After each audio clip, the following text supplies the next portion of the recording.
5, 3, 2, 1. Oh boy. Oh boy. Ladies and gentlemen, you are in the building with the Life Gain Avengers. Yes, these women are officially Life Gain Avengers. You know, think of them as like the galactic MCU. When we really need them bad, they come from space and help out us poor earthlings, me and Larry. So we got Nita the Diva down there. How you doing, Nita? I'm doing fantastic. That was an awesome episode last night. Got that right. And my girl Moochie, how you doing down there? Hey, Mooch. It was an OS episode.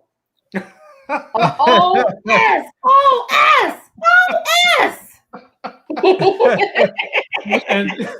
And ladies and gentlemen, the living legend, y'all know him as Larry. How you doing, my brother? Man, I'm good. I just have to say, if I'm Tenacity's neighbor, I'm breaking my lease. You know? Right. What the hell, man? Bullets come through the wall. They come through the floor. I mean, homeboy took like 5 bullets, still won't dead down there talking shit. Just you know, I'm like, bro, you got more cats than you got more lives than a cat. You still down there ain't dead yet. I was like, man. Yeah, I'm gonna have to be out. I'm gonna be like, man, I can't deal with y'all. I'm moving to somewhere else. I don't know. So, ladies and gentlemen, just because of all the death, of course, you know I had to do a little rest in peace LP to celebrate and pour out some liquor for our dead Negroes on Snowfall. Here we go, and y'all might see this a couple of times too. Let's go ahead and get the party started right now.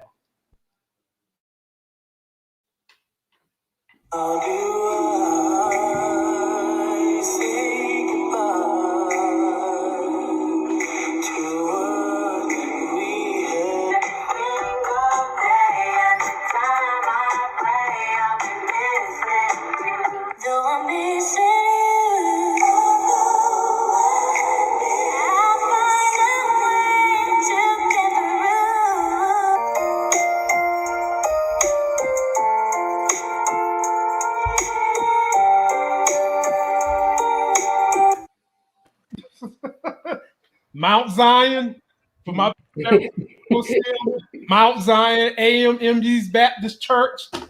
That's where you can go get bodies.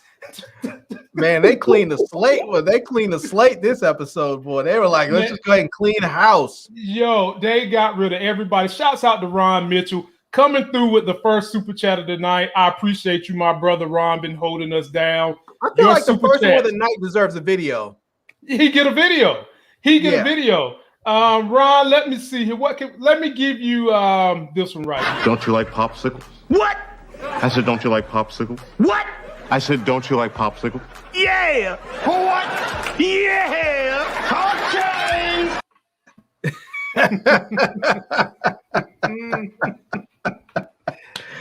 Oh, damn. Now I got to pick on Larry, my people, because I told Larry that Irene ass was going to die. He said no way she would die because she was the reporter that broke the story.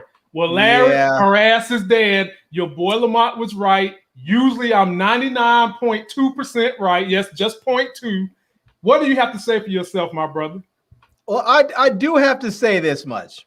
Mm-hmm. When you said that, and I disagree with you, I did have to come back and step it back a little bit and say, you're probably right, but I want you to be wrong. So you did.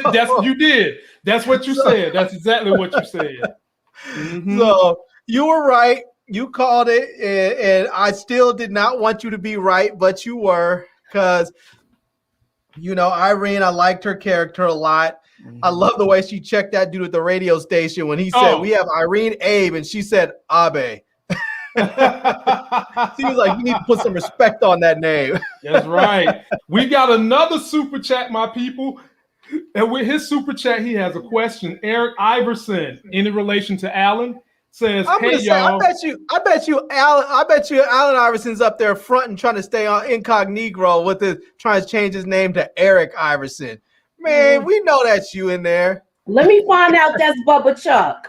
Hey, well, if it is, I'm grateful for the $5. You know how I use that money. I use that money to network. I use it to help little YouTubers, up and coming YouTubers, big YouTubers that need specialty help. I do all that, and I try to support my subscribers by getting you guys on the show at some point in time. So I'm gonna give this question to you, Moochie. Yes. Snowfall, The Wire, or Power? He wants to know. Whoa, good that's a question, good one. Eric. Alan. That's a good one. I loved all three. I like all three. Mm-hmm. That's a good question. Mm-hmm. Out of all of them, I like the aspect that The Wire gave with all different. They didn't only do the black people with the crime and the drugs. They did when they did the docs that season. Even though a lot of people didn't like that season, I did. Okay. Yeah, that was a good season. Mm-hmm. And then it all came together at the end. So that's why I like the entire season, because it pulled from every aspect, and then it all joined in the last season. Mm-hmm. Yeah. Well, ladies and gentlemen, I'm just going to make a couple of announcements. Next week, this panel will have 2 special guests from an up-and-coming YouTube channel that are doing great work. They'll be joining the Life Gain Avengers, and everybody up here is an Avenger. By the way, check out Nita the Diva's channel. Check out Larry. And we're still getting Moochie's channel together. We're helping her out. Moochie will be here with me and Larry on Monday to review Godfather of Harlem. The Moochie. All right. Y'all, let's give the people what they want. Let's go ahead and dive into this review. And y'all know I like to start these with one of my favorite clips. And I got a few clips tonight, so you don't just get one. I'm going to start with the clip that gave me newfound respect for Franklin Saint. And you guys probably already know what I'm talking about. Before we do, can we just recognize that I've been riding for Franklin since the beginning? Y'all been calling him a chump and he needs to step it up, and I keep defending him. What did Franklin do? He said he was going to step in front of the bullet, and he did. Literally, well, not literally, because he didn't get shot this episode, but he went and became the dude that all of y'all wanted him to be, and I've been calling it. He was always there. Now, your sister and your wife asked me what I did to stop you. I'm gonna tell them I did everything I could. Come on! Come on! You a stubborn motherfucker.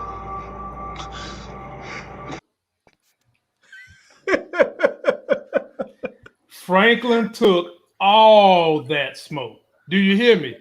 Franklin got in there and he took all that smoke, but you know what? That's what it took. You know, I break it down like this, and I'll pass it to y'all. Franklin knew Jerome needed to let off some steam. Yeah, he did. Franklin knew Jerome loves his family. Obviously, he does. And at that moment, Franklin felt like, you know what?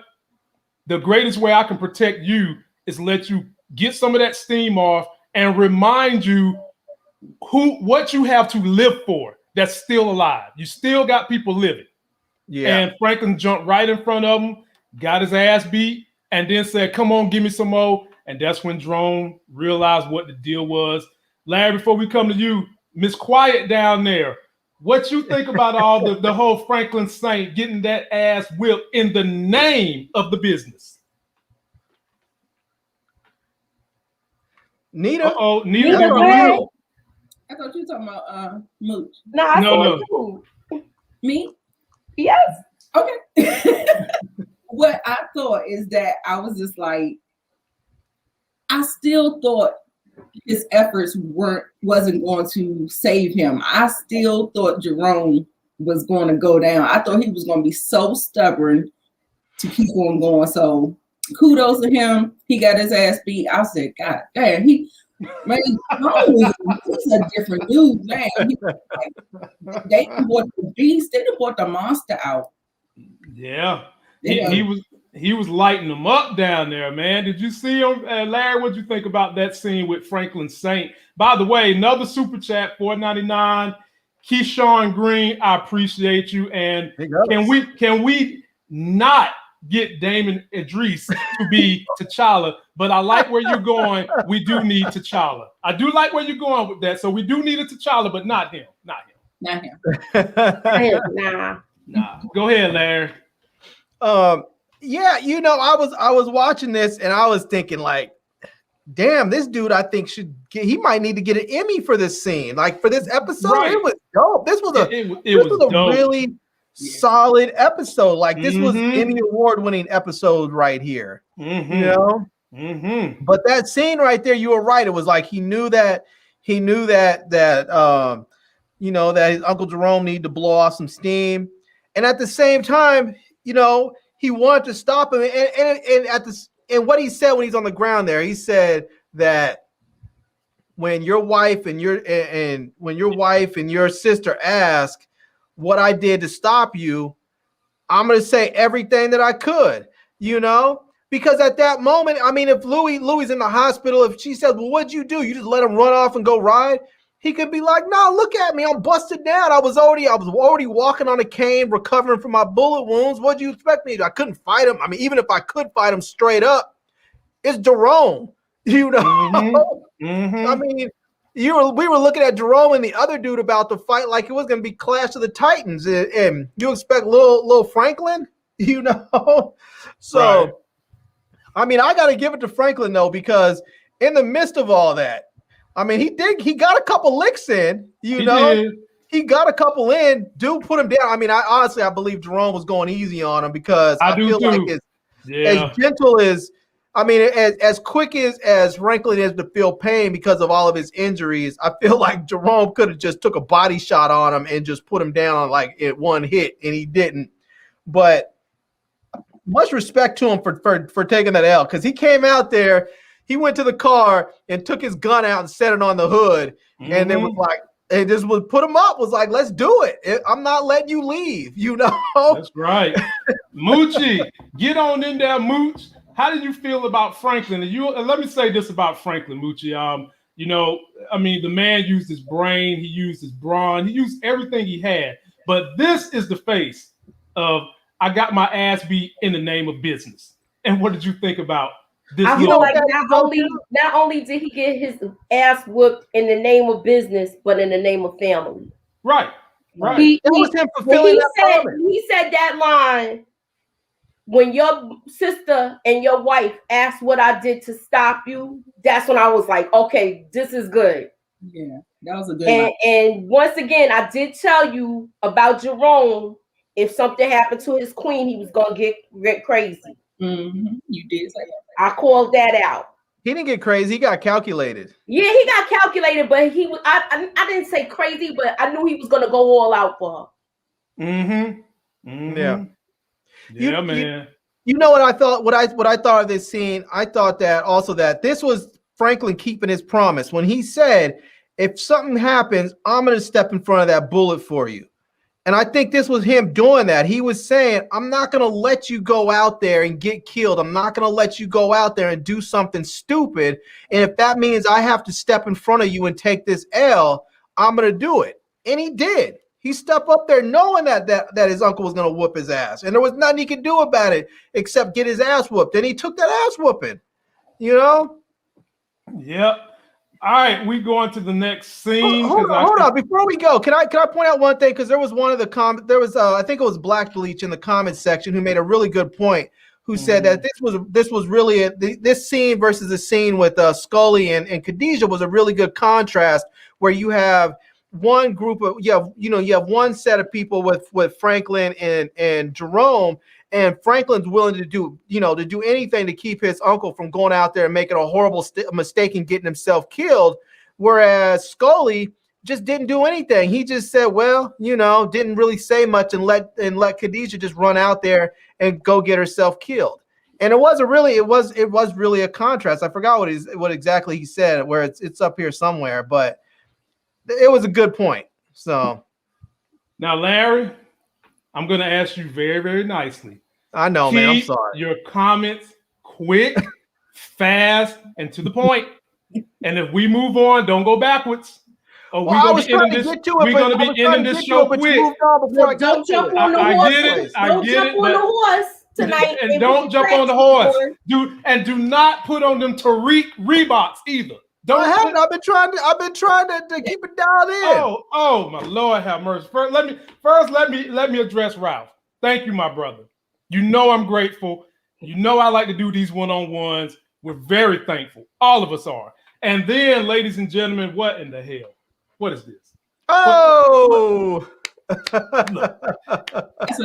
Hey, B. Avery. Lord have mercy. Folks, this is our big homie, B. through. Avery. Be sure to subscribe to his channel. This brother let out some hot takes on some trailer reviews this week, and you got to go check him out. So I ain't even going to tell you what he said. But I'm also say this. He had to pull out the bleach bottle. Oh, I saw that. I saw it. Yeah, it's on my watch later list. And when he pull out that bleach bottle, ladies and gentlemen, he go hard. I'm talking Thanos with all the jewels in the gauntlet hard. Another shout out to Allen Iverson. We officially calling you Allen Iverson. Do y'all think Jerome's new killing habit will be a liability for Franklin? Nah, I don't. Moochie, what you think? No, I don't think so. I think I don't want to jump ahead, but I don't think so. I don't think it's going to be a killing habit for him. I Larry. think this was. I'm sorry, Larry. What you think? No, I don't think it's a killing habit. I think Jerome is calculated, and I think Jerome is purposeful in his killing. So I think he only does it when he absolutely has to, or when he obviously has a serious motivation to do it. I don't think he's just killing people at random. So I think that, man, I'm sorry, y'all be bugging in them comments. And Nita, last one on you. Do you think Jerome is going to have a new killing habit? No, but if he does, Franklin sure does need the muscle. So there you go. There you go. But I feel like Jerome is in a good place. I know killing somebody is not a good place, but there have been times where Jerome just wasn't dealing with death. But when death came for his family, y'all seen a whole different Jerome. And I told y'all that was going on. You did say that. And man, look, thank y'all, man. What can I say? Look,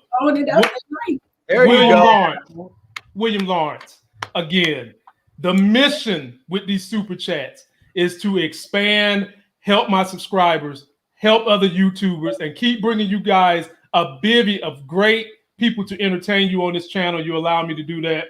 Very, very thankful. We're gonna shout back at you, but let me read this one comment, then we can get on, because y'all be killing me, man. Look at this mess. Scully read a scripture on forgiveness after Khadijah cracked that ashtray upside his head. And which, ladies and gentlemen, is the title of this particular live stream. I said in that title, I'll get to it in a minute. I'm about to jump the horse because y'all about to make me jump the horse too, and I can't jump. I'm the host. I can't be jumping the horse. Let me get back on mission. The show starts out with they done caught Tattletale Tenacity from last week, and Franklin's basically telling her, "Look, you could have came to me." Which, did y'all see the passion in Franklin in this scene? I really felt like in this scene he had feelings for this girl because he seemed legitimately hurt. And so basically, he gets his phone call and he's like, you know what, Peaches, you stay here with her. Nita, we coming to you. Break this scene down and how did it make you feel? Well, I know she was sweating. I was sitting there. She was trying to talk a good game. And like he said later on, and we'll get to it, but she thinks on her feet. Mm-hmm. I will get to it. But I really just like this scene because, like I said, you saw the old Franklin coming back, and the way he ended up using her was just brilliant. Yeah. He used her some kind of good fashion, man. And Moochie, what'd you think about the opening scene, which you sent to me via Facebook to say, Lamont, play this tonight because I got the first 2 minutes. That was Moochie fine, ladies and gentlemen. Look, she was scared and she really thought she was gonna die. And she spilled all the beans. All the beans and added the gravy on top. So look, I understand, I knew why she did it because of the brother, but now that you know the whole story, you understand. You understand why she did it. And she said she wasn't gonna do it, but Franklin didn't believe the like when I saw you, this is why I knew I liked you. That's why I didn't want to do it. And he didn't want to believe that. He was like, yeah, all right. Oh, Moochie, why you trying to put on the sexy voice? Let me find out. That's why I fell in love with you. Oh my God. Y'all listen to Moochie down there trying to turn on the sexy voice. Who you trying to entice, Moochie, on the low? I'm not trying to entice nobody. I'm just trying to shout out some facts. Larry, I'm coming your way, but let me shout out your homie, friend of the show, Kobe Vision, brother. We appreciate you sticking with us, man, coming through. But not only Kobe, Black Fox, who Larry loves her, loves that picture she's got up, is coming through with a $4.99. And we're very, very grateful. And we will keep the content coming. We'll keep bringing you guys as subscribers on. This platform is for everyone, and we're very grateful. And then, damn, man, again, Ralph Ortiz back again. Larry going to have us here until midnight at least. I'm here for all the smoke. Well, Ralph, I ain't. I can just tell you right there. I'm trying to start something. I see. Don't start now, won't be now. But you already started, so I'm about to go on a tangent for about 12 minutes right now. Man, they're not. And then last one, we got another one. Scully won't allow both Jerome and Lee to make it to season 4. We're gonna get to Scully because we got to break Scully down. Because I need to know how y'all feel about Scully. Subscribers out there, I need to know how y'all feel about Scully. So go ahead and start getting your thoughts together about Scully. Larry, finish the opening scene, then we'll move on. Yeah, man, that opening scene was fantastic. I love the fact that they picked up right where they left off, and I love that we got to see the sort of cool, calculated Franklin that we always see, like in the midst of all this, in the midst of all the chaos, the shooting, all the scheming and the plots that are going on. In this one moment, he was just calm and calculated and scary because of it. And and she realized it in that moment. She realized there's nothing I can try and talk circles around him, but I couldn't do it before. I can't do it now. And he's got that look in his eye that says he already has decided my fate. It's just a matter of me going along willingly or not. And you know, and because she doesn't know exactly what her fate is, she's like, well, if I go along, maybe he's gonna let me live, and maybe he's not. And you know, so I don't know. I mean, I thought it was a really, really brilliant scene. This whole episode, I need to go back and watch it again and see who look at the credits and see who wrote this, because it was just a brilliantly written episode and really well directed. It was, ladies and gentlemen, this was primetime TV last night. I mean, I don't know how I done got sucked into when I'm watching the show and the commercial come on, me and Moochie talking about what's going to happen next. Did you see this? I mean, texting Nita too. Oh my Lord, boy! I tell you, boy. Now, I was texting, taking notes. Kato, be more careful. And here we go, my people. Ryan Gilliam. This show is a mixture of The Wire and Boys in the Hood. I appreciate you, homie, for that shout out, that super chat, and just helping to support the channel, letting us keep doing what we do big time. Then we got another one down here. I'm not even going to butcher this name. I'm just going to say Kazim. Franklin needs a lesson from Ghost and Tommy in cutting off the dangerous WAP. But here's the problem with that. Ghost and Tommy ain't really cut off the dangerous WAP either. Somebody else had to kill the dangerous WAP for both of them. Well, Tommy did. Tommy took out Holly. He did do his thing and took Holly out. But he ain't take out Lakeisha. He did not take out Lakeisha, no. But there's none of that. Like, you can't even begin to make that sort of claim when it comes to Ghost. Ghost was all up in Angie and just never. I mean, if it wasn't for Tommy, he still would be with Angie. That's right. That's right. He sure would have. And if it wouldn't have been Tommy, it probably would have been Reek.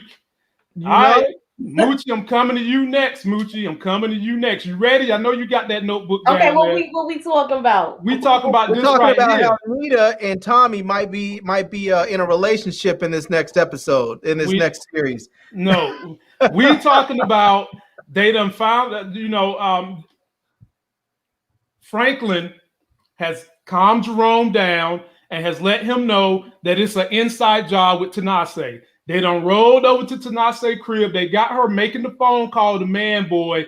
And as you can see, Jerome's sitting there with that piece in front of Tenacity's face. How did you feel about the way Franklin brought Rome over there to basically intimidate Tenacity into saying, look, you're going to make this phone call.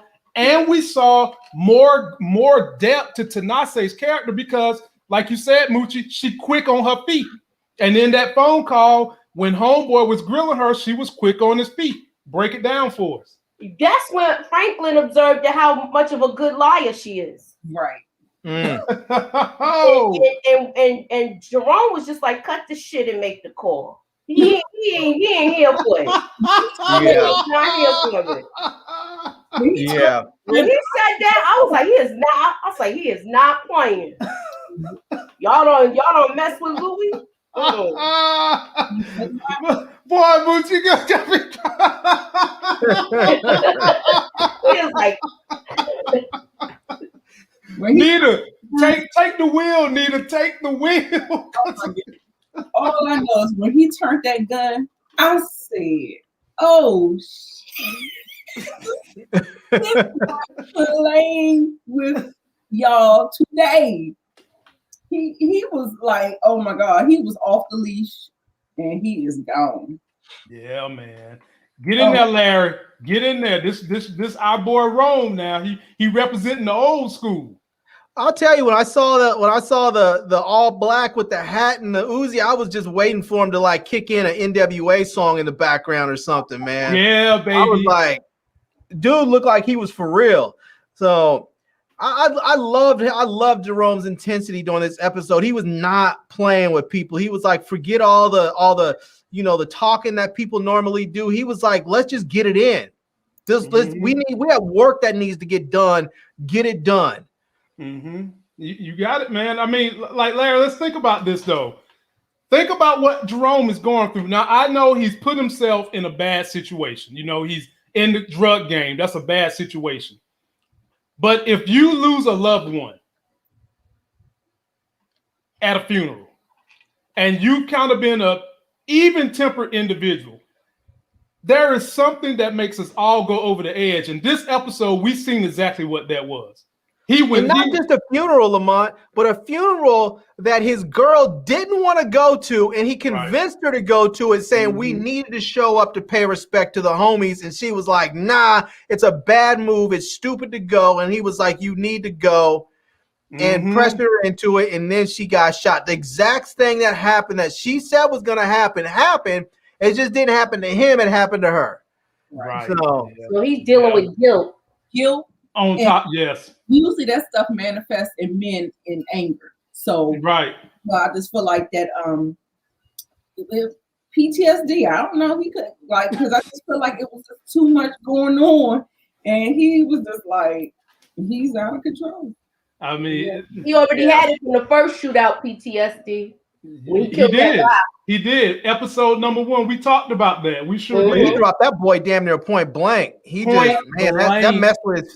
That messed with his emotions a little bit. Man, can y'all believe we've been riding with this thing 9 episodes and we still remember episode number 1 from this season. Here we go. Yeah. All right, Nita, we coming to you first. Yeah, man. We coming to you first, Nita. Here's a great scene right here. So the revolution will not be televised. It's going to be on the radio. Irene the Tattletale is trying to clean up her mess when she should have just took her ass out of town and laid low and just stayed low. But you know what she said? Damn that. I'm fighting for the right. The right to do what? The right to die. The right to what? Whatever she's fighting for it. She's up here telling the story without putting in names. And all while she's telling the story, look who's hearing it and is pushing tape recorders off the table and record players off the table. Your boy Teddy. Nita, you get first crack at this scene. He was pissed. Teddy was pissed. But Irene, oh my God. She got on my nerves so bad this episode. Like, I was like, bitch, you don't listen, you don't learn. I was just like, didn't they just? Oh my God! I was just so frustrated with her that she just actually went and did that. And who big dummy was sitting beside her? Ooh, ooh, ooh. Oh my God! Yeah. You signed your death warrant. That's I knew she was dying then. She signed the death warrant at that table. Yeah. So on you, Larry. So on you. I mean, we knew this was gonna happen because there was a little bit of foreshadowing to it when Reed went and had that conversation with what's his name? What's the arms dealer's name? Avi. Yeah, Avi. When he had that conversation with Avi, we knew that this was gonna happen. Yeah. Because Avi told him, he said, "Don't do it." He said he warned him. He said, "Anything you do to mess with this situation is just gonna push back on you. So don't do it." So we know that Reed doesn't listen. Nope. Reed is hard-headed. He does not listen. So he is just as stubborn as Franklin. Yeah. I mean, the thing that doesn't make sense to me, right, is that we have Irene, grew up in this neighborhood. She's street smart. She's book smart. She's whip smart. Why are you going to be in there with a CIA agent in this bar and accept a drink from him? Right. You I don't understand that. Take them sneakers off. Larry, take off the sneakers, man. Take off the sneakers. Take off the sneakers. My bad. Moochie, finish this up, man. Clean up for him, man. Lord have mercy. You guys got me talking about her, man. My bad. Look, take them sneakers off. Hey, look, Larry, have they gave you a contract? Have they gave you a contract for the Reebok and you ain't sharing with your boy? Is that what's going on for the Olympics? It's in 99 days, man. I'm training for the Olympics. Take the sneakers off and get off the horse. Go ahead, Moochie. Get us on through this scene. I was so mad when I seen Alton there. I was like, what the heck is he? Like, are you all right? What the heck was he doing there? I'm like, why the heck was he there? And I said, they both gonna die now. I think he set it up. I think right. that was. And then she corrected him with she corrected the radio announcer with her name. That was even worse. Right. That was great. That was the best when he said Irene Abe and she said Abe.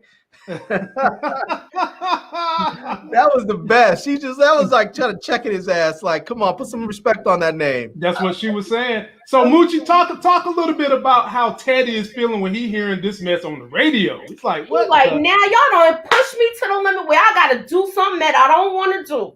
Because he gave her the warning where he was like, look, next time you're not gonna wake up. Right. And then you take okay. And we're not running ahead, Nita. We're not gonna put on our track shoes. Yeah, I did. Boy, man, I'm getting off the horse. Look, y'all got me in here crying, man. I can't stop laughing at y'all. Look, let me read these comments, man. Y'all in this comment section, man. I can't even hardly pay attention. Let me read this. Alton got mayonnaise in his system. What the fuck? Come on, man. Oh my God. And then my boy Allen Iverson. This must be Allen Iverson. This is his third super chat. He got some cake over there. He got that budget. He got that. Listen to this. Is anyone else torn like me? I love Franklin and Leon, but Alton has a point in repping positivity in the Black community. What the Black Panther, the MLK, and Malcolm X stood for. Well, yes, Larry had your back last week. I weeks got his ago. back with that, right. But I just feel like his approach was wrong. He should have sat down and talked to Franklin and them before he talked to that reporter. Because now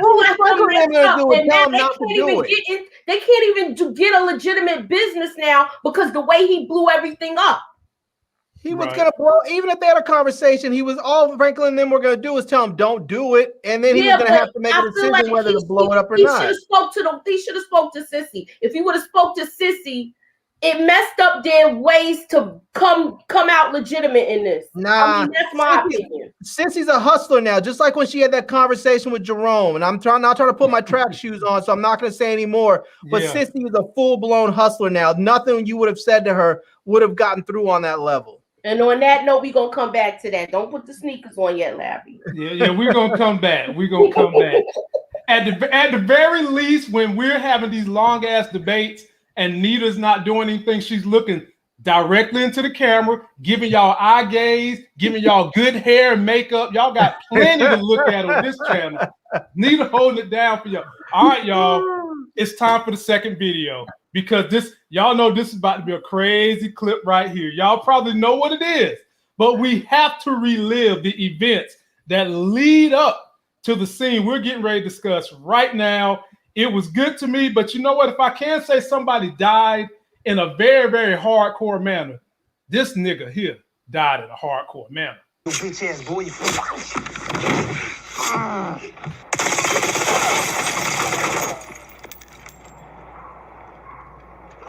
Jerome, his nephew's bitch. Nephew, pussy whip by some trick that's taking orders from me. Oh, Leon. My sister carved your man homie up like a fucking Christmas ham. You ain't do shit. Look me in my eyes and take my life. You a real kid. I love that scene, man. I love that scene. Man, Franklin was not playing with that boy. Oh my Lord, have mercy. And the way Manboy went out, I mean, he went out like a true G. Like, I mean, what else? You done stabbed me in my lung. I can't move. He got shot 4 times. She go, yeah, she got him good, man. Like, when she stabbed, I was about to have an asthma attack, man. The way she stabbed him, I felt that in my rear. I was like, he did. She popped him. The only problem I had with that scene is why was the blade clean when it came out? That's a good point. That's a good point. But you know what? Maybe she went straight into the lung.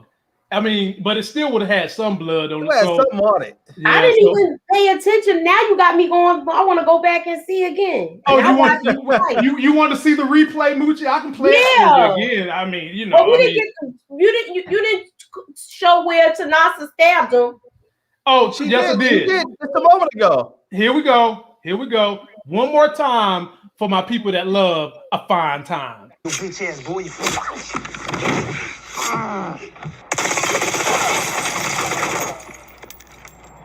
Kato, be more careful, boy.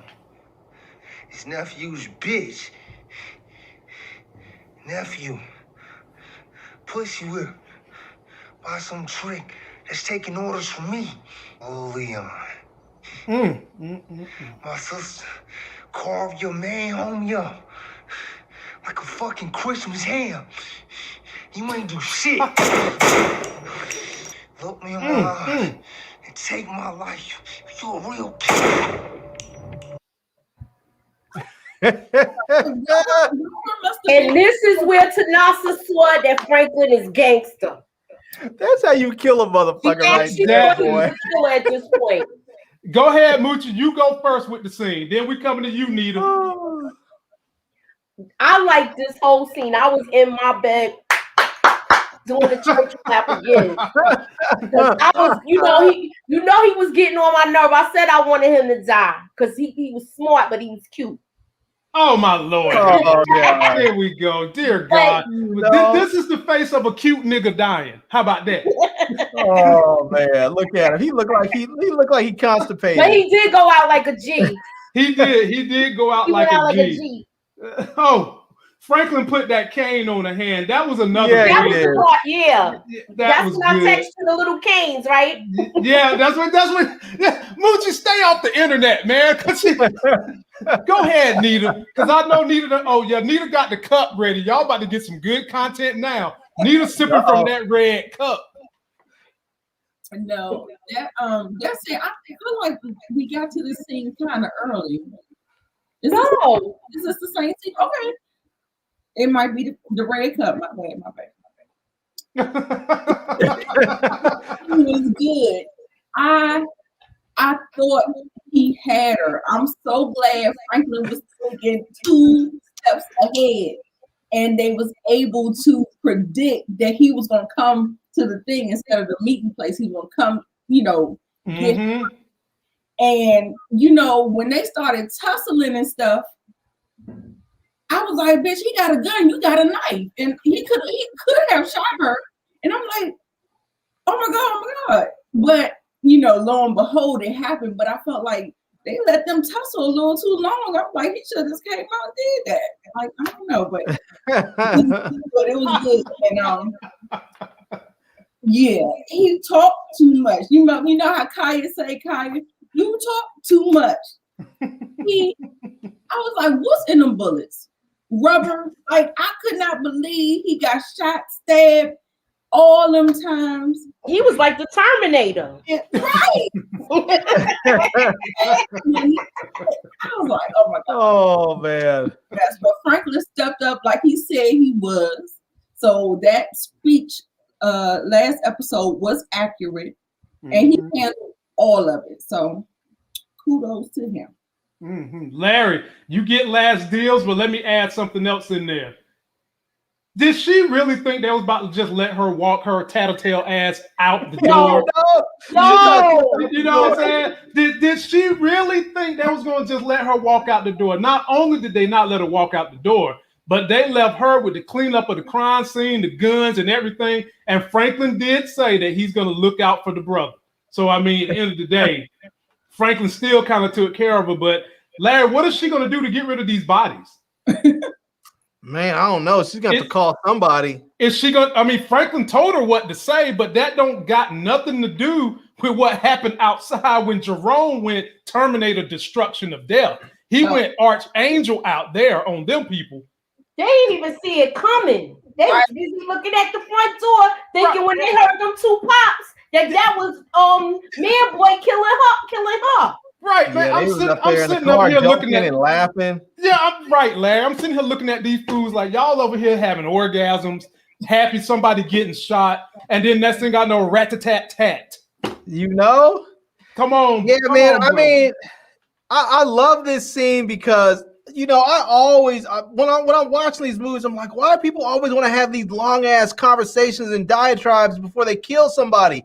I'm thinking to myself, if you want to have a long ass diatribe, get a YouTube channel, come on here with Lamont, and then talk for 12 minutes. But otherwise, if you're about to kill a dude, just pull the trigger and be done with it. And so what dude was like, if you're gonna shoot me, look me in my eye. Dude was just like, black. Right. Done. It didn't even matter. He was just like, nigga, I'll look you in your eye. What's pop. But this was great because we got this. Everybody kept talking about how soft that Franklin was, and he wasn't this, he wasn't that. We got to see how cold and calculated he was. And somebody in the comment section said that he officially went over to the dark side. And I'm like, Franklin been on the dark side. I was like, this dude blasted his friend, killed his girlfriend's father, who happened to be a cop, and got his entire community strung out on drugs so he can make money. I mean, yeah, you thought he was on the light side? You thought he was on the good side? He's been on the dark side, you know? He's just not the type of dude that's running out there all reckless, killing people and acting a fool. He's up there. He's a scarier type of dude because he's trying to present himself as being legit. And he's a straight killer. No. I love this scene. I thought it was great. Manboy finally got what was coming to him. There he go, right there. Eyes about to pop out of his head once that lung got hit. That's what your punk ass hit. And then let's take a look at these buffoons right here. What we got, the black version of the Three Stooges in here, just lollygagging, happy. He got his gun sitting there in the chair and shit. And next thing you know, boop, boop, boop. That's the one in the front that caused all the mishap when they was at the warehouse. That's right. It is. That is that cat. It sure Boy, that was great with Jerome, with Tenacity getting ready to walk. He was like, "Where you think you're going?" Yeah, for real. Where she think she was going? She thought she was gonna sneak out of there.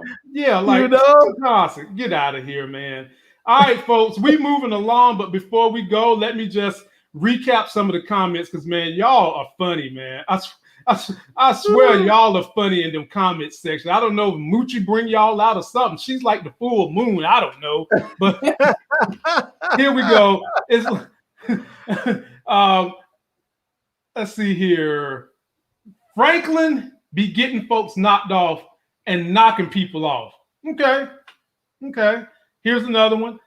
I'm glad Oh man, where'd it go? Franklin has heart though. He does. I've been saying that from the beginning. You do. I'm glad Manboy, young boy, was messed up. Scully hit a pack now. we about to talk about Scully and Khadijah next. That's the very next scene we about to cover. Okay, here we go. One more comment. Until last night, Saint only killed people he grew up with. He be the villain. Okay. I mean, those are the people that he needed to kill in those moments. Franklin is not reckless. He's a businessman, and he will kill people if it's necessary to move his business forward or to protect it. But he's not just going out there just trying to make statements about power and killing people at random. Like Manboy seems like the type that would just kill somebody to make a statement. Franklin's not doing that.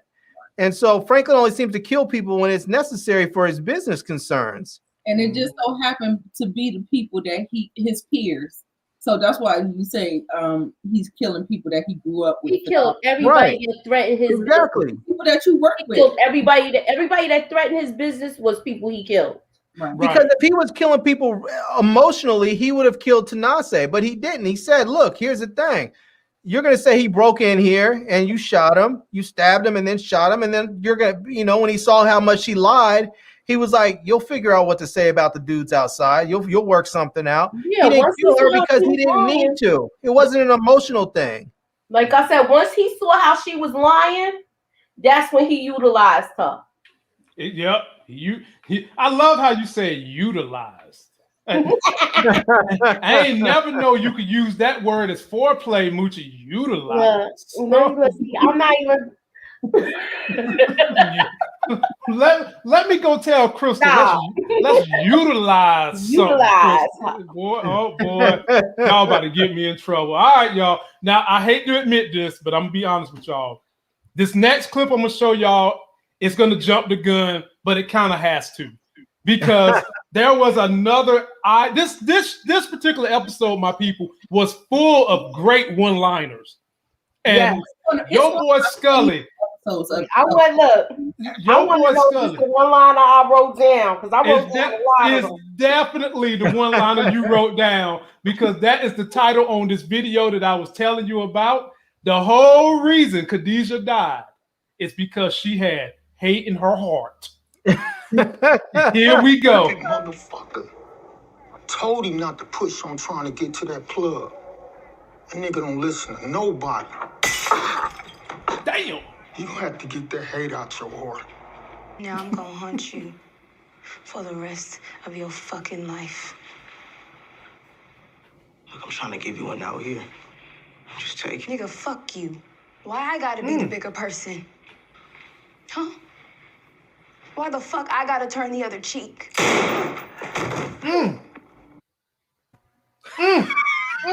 Jerome was not fucking playing. Jerome was not playing. Look, yo, he was like, he don't even want to hear all that man, trying to speak his piece, and you're not trying to hear it. So cool, you're done. Before I give this to the panel, let me tell y'all something. For y'all young bucks out there that don't know nothing about that Jerry curl, let me tell y'all something. That stuff they put in that Jerry curl juice was very flammable. And as many times as Jerome shot them damn guns, his hair should have been burnt the hell off. Because that stuff, you ain't even got this. Yeah, you ain't even got to be near the flame to much firepower he was packing. His hair should have been burnt the hell off. Oh man. Boy. Now, before we get into it, Larry, I'm gonna swing it to you first to go over the first scene. But let me shout out Easy Tino. Appreciate the super chat. Love the $5. You inspire me. You help me grow, and you help me keep making this content. Scully's gonna stretch Diamond and her girl next week for show. They better beat feet for Little Rock ASAP. Yeah. We can go ahead and open up all discussions on Scully. So, Larry. Oh, you got another one. Oh, man. Another one. I can't keep up with this stuff, man. Y'all treating the brother special tonight. That's great. Okay. Let's see here. Ryan Gillum is back with another $5. Thank you, my brother. You know how we're going to use it. More people got hurt because of Leon. It makes you wonder how everything would have played out if Franklin gave up his friend to Manboy. It would have been the same, in my opinion, because once he would have killed Leon, he still would have been trying to be the plug. So, I mean, I see, it gives you the vision of why Franklin did what he did. So, Larry, I'm in here with you, my brother. You get this scene.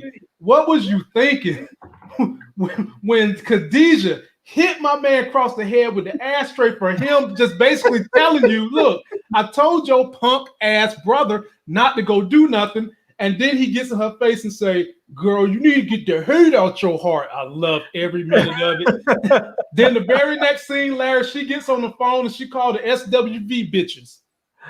Oh, man. And them chicks, I didn't realize they were still stripping. They're making all that money running around killing and kidnapping fools, and they still stripping. Larry, not only is they making all that money stripping, but Larry, they need to go get themselves a Robin Hood account. This chick is painting a damn rocking chair in the dollhouse, with money all over the counter. I was like, what the hell? Yeah. Multiple streams of income. Oh, that's right. That's right. The new well-being is multiple streams of income. My bad. Oh, thanks, Nita. My bad. I forgot. Go ahead, Larry. I'll tell you though, man. When I saw when she hit him up over the head with that ashtray, I was like, damn. Just the way that he responded to her, instead of just like grabbing her by the throat and being like, what the fuck is wrong with you? Just like, tell her you need to get that hate out your heart. I mean, part of it really said a lot about Scully. Like, Scully is really sort of a sensitive dude who under different circumstances would have been an entirely different human being. He would not have been a hyper violent, drug addict. In fact, if he had been raised in a non-violent, non-confrontational society, he probably would have been a priest or something, because the dude obviously has his religious convictions, and he really seems to be a sensitive type of fella, in a terrible predicament. So, I mean, Khadijah was the exact wrong type of person for him to have in his life, but he did, and I'm just hoping. I know that what people want to do is go out and get revenge. It's in part because they're angry, in part because when you're on the streets, you need to save face. But I'm hoping that he doesn't. Okay. All right, Nita, get in there, Nita. Tell me what you liked about this. And hold on, before we go on, I just want to point out, Scully has lost a lot too. He's actually at this point now lost more than Khadijah, because he's lost his daughter and he's lost his baby mama. So he's lost. So I'm hoping that he cuts his losses right there and doesn't go any further. Right. You can forget that. He was already spooked from when he feels like, because he put that guy on the cross out there like that this is why this is happening. Yeah, I don't have it in him no more. I think this part is like the last straw from that. I don't think he's going to recover, because he put the baby's death so hard, he still didn't get over that. And then now she turned out to get killed. I don't think I thought that they he could go either one or two ways. He could either go where he can retreat and cut his losses, like Larry said, or he could double down and become more of a, we still need a villain for season 5. So I mean, not villain, but we still need people and players and stuff like that. So I wonder which way they're going to go with it. But Khadijah, that bitch is savage. You hear me? She more savage than he is. Like, she was on a mission, straight mission, and also phone call. I'm hoping. Did she say who told her that? I don't know, but he's going to dealing with a lot of guilt, because of he didn't go with her because she asked him to come. So right. He'll be dealing with that. It's a lot of emotions for him to, like I said, men tend to deal with things through anger, but we'll see, because we see that he's kind of retreating into religion and trying to get himself right with God and stuff like that. You know what, Nita?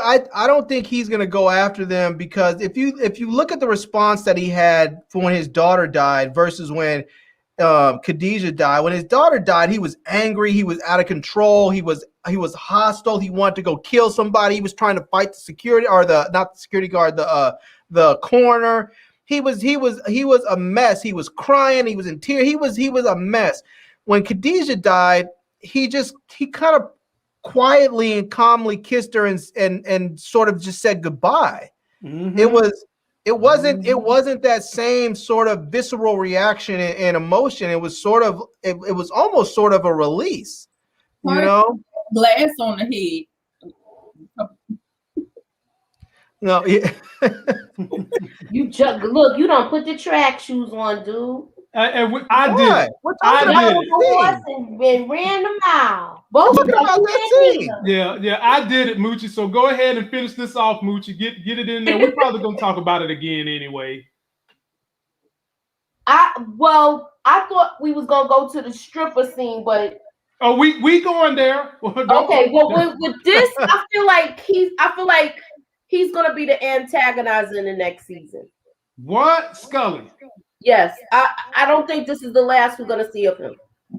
Okay.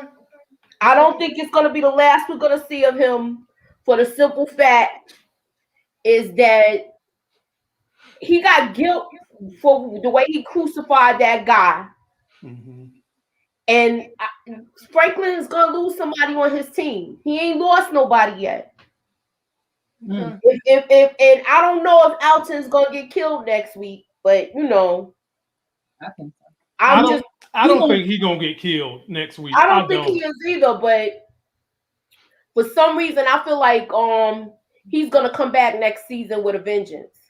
Mm-hmm. It's not gonna be the first 2 episodes either. It's gonna be like how somebody have a rebirth of evil. It's gonna be some crap like that. Okay. I don't think next season's going to be at all about Skull. I don't think he's even going to be a part of it. I think he might show up, but I don't think he's even going to be a significant part of it. I think next season's it's going to be all because they already sort of foreshadowed it with Manboy when he said all these niggas are going to turn on you, and he was naming them all off. I think next season's all going to be about internal strife, internal with his own crew, and internal with the CIA coming after him. So I think it's all going to be internal stuff next season.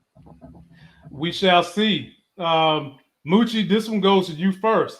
So we finally get a chance to see that our homegirl, Louie, she is actually still alive and kicking and wants to know what is the plan because Franklin went in there and told him and Jerome told him exactly what was going on. And she wants to know what's the plan to get things done. Was you happy to see that Louie still surviving? And I always felt like they was going to have to keep her around. And I think Larry said it too, because the connect that they got in St. Louis is Louie's connect. Right. And she's the glue that holds them together, not Jerome. Can y'all imagine Jerome trying to go down to St. Louis and run the ship?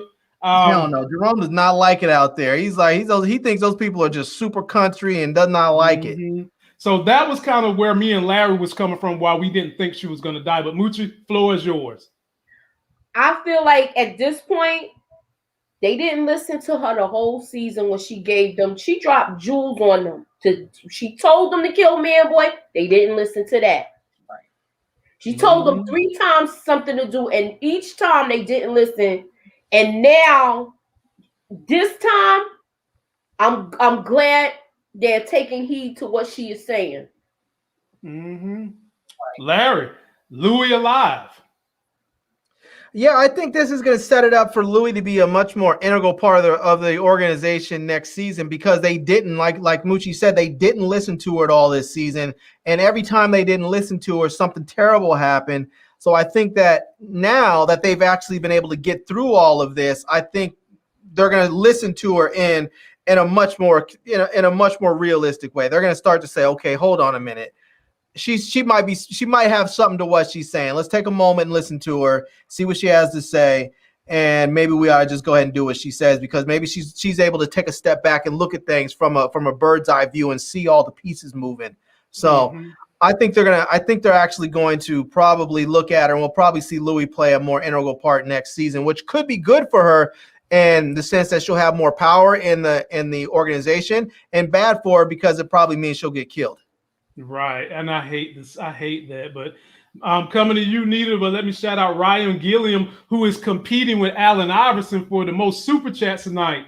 He's hit us with another one for $5. Thank you, my brother. What are y'all's predictions for Leon in season 5? We'll get to that. Let's get through this review first, then we'll get to our predictions for next season, especially when we have our show next week, because that's going to be all about some projections for the next season. Ryan has those Jesus locks. Hey man, get it in there, brother. Nita, this is on you. Now I must say this too. Who plays a better someone sick in the hospital, someone that's been shot in the hospital character than Louie? Damn, Louie. I feel your pain, Louie. Oh no, I'm gonna tell you who plays better than Louie is sick in the hospital is Wanda. Let's not forget Wanda was looking crazy in the hospital. Yeah, you're right. You're right. Never mind. Go ahead, Nita. So with me, they better listen to her. They better listen to her because you know she pretty much almost lost her life because y'all just won't listen to her. Listen to women, y'all. That's all you gotta do. Okay. Nita, short and sweet. She's just saying, listen to the woman. I guess if you married to Nita, happy wife, happy life, huh? Shoot, I like to say happy spouse, happy house, because you have to include men in that too. If we're not happy, we can wreak some havoc. Mm-hmm. Definitely.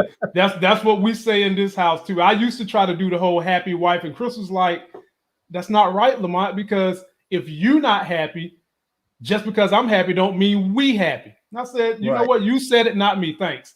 Anyway, moving right along. Next we get Teddy. Oh boy. Now, I'm going to give this one to you, Mooch, because is he really and truly officially fired? What is the deal with Teddy right here?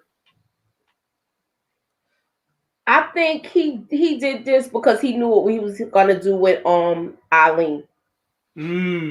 So he knew that if they didn't split up, Gustavo's not gonna leave there. No. So he had to get Gustavo out of there and tell him, look, we're gonna have to split up for a while, and he's gonna hook up with him later. Okay. And excuse me, not Avi. Gustavo is a character that I like, and I just want to know what I want to know when we discuss next season. What are they going to do with him, Larry? What did you make of this scene with him? Basically, dipping in essence. I'll tell you the first thing that I thought about this scene that I absolutely loved is the amount of genuine concern he seemed like he had for Gustavo. I mean, let's not forget Teddy rode for this dude. Like when they went after his mans and them, Teddy could have just said, well, let's go ahead and let the police handle it or whatever. He didn't. He strapped on a vest, went against his own agency's wishes, went against the wishes of the Mexican federales and whatever that security agency they have. And they went to that cop's house and blasted everybody. I mean, Teddy rode for that dude. And I think because his own brother's dead, I think he kind of looked at Gustavo as sort of like a surrogate brother. And when he told him, don't trust them, have an exit plan. They don't care about you. He's letting them know they will toss you out to the wolves. They will leave you in the cold if you don't have an exit plan. And he said, I always do, kind of letting them know, like, I love you. I like you. You're my boy. But I also don't wholly trust you either, Mm-hmm. So, I mean, in this, I don't think they're getting rid of Teddy here. I think they're just probably reassigning him because I don't feel like they ever really fire you from the CIA like that. I mean, unless you betray your country. I don't think so. I mean, let's not forget Teddy before this, they said that he had a long career in the in the CIA. He was in Cuba and all over South and Central America. And so I don't think they're firing him. I think they're just probably reassigning him. But when you build this thing up from the ground floor, it probably feels like you're being fired because you're being fired from this mission. Right. Okay. Nita, any thoughts about this scene? My man's leaving, got his bag packed. Man, it was touching scene. Touching. It was a touching scene. And what I realized is that Teddy really messed with Gustavo. He really kind of had they ended up developing a bond when they were working together. And I like how Gustavo was just like, yeah, I always do, because he a Mexican, he's a minority, so he always got to watch. Just like with black people, we always kind of have to watch our back because we just have to, because we're just minorities in here. Well, not really minorities, but whatever. You know what I'm saying? We ain't white. So yeah, so that's what I thought. And I thought I'm glad that he kind of it was touching. It was like the stuff that he said to him and he was imparting on him. Like, are they gonna ever see each other again? It don't look like they're gonna see each other again, right? No, they're gonna. I mean, maybe they was trying to portray it to us like that's not gonna happen, but that's gonna happen. I feel like they're gonna hook up later. And remember, he still got that fax showing the indication that he was really looking for Lucia. Right. And for all we know, she might come back next season.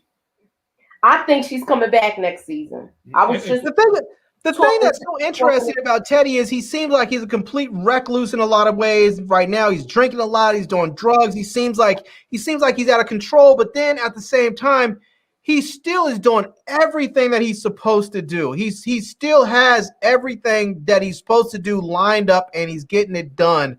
And he keeps his word to people. If he tells Franklin he's going to do something, he gets it done. If he tells Gustavo he's doing something, he's doing it. And he's doing this in the middle of all the other hellstorm that he's in the midst of. So, here's a great comment from Goddess Godiva. Okay. I'm assuming that's a chocolate sister. What the Godiva stand for? What I'm saying? She said she's an expensive black woman. That's what she said. Okay, okay. You know what? You can just get me some Walmart chocolate. I'm good. But anyway, you know what? everyone lost someone this season. Teddy, his brother, Gustavo, his brother, Scully, everyone, Leon Fatbat, Sissy Alton, Saint, trust in women. Saint, forget about trust in women. Saint lost his dad. Basically.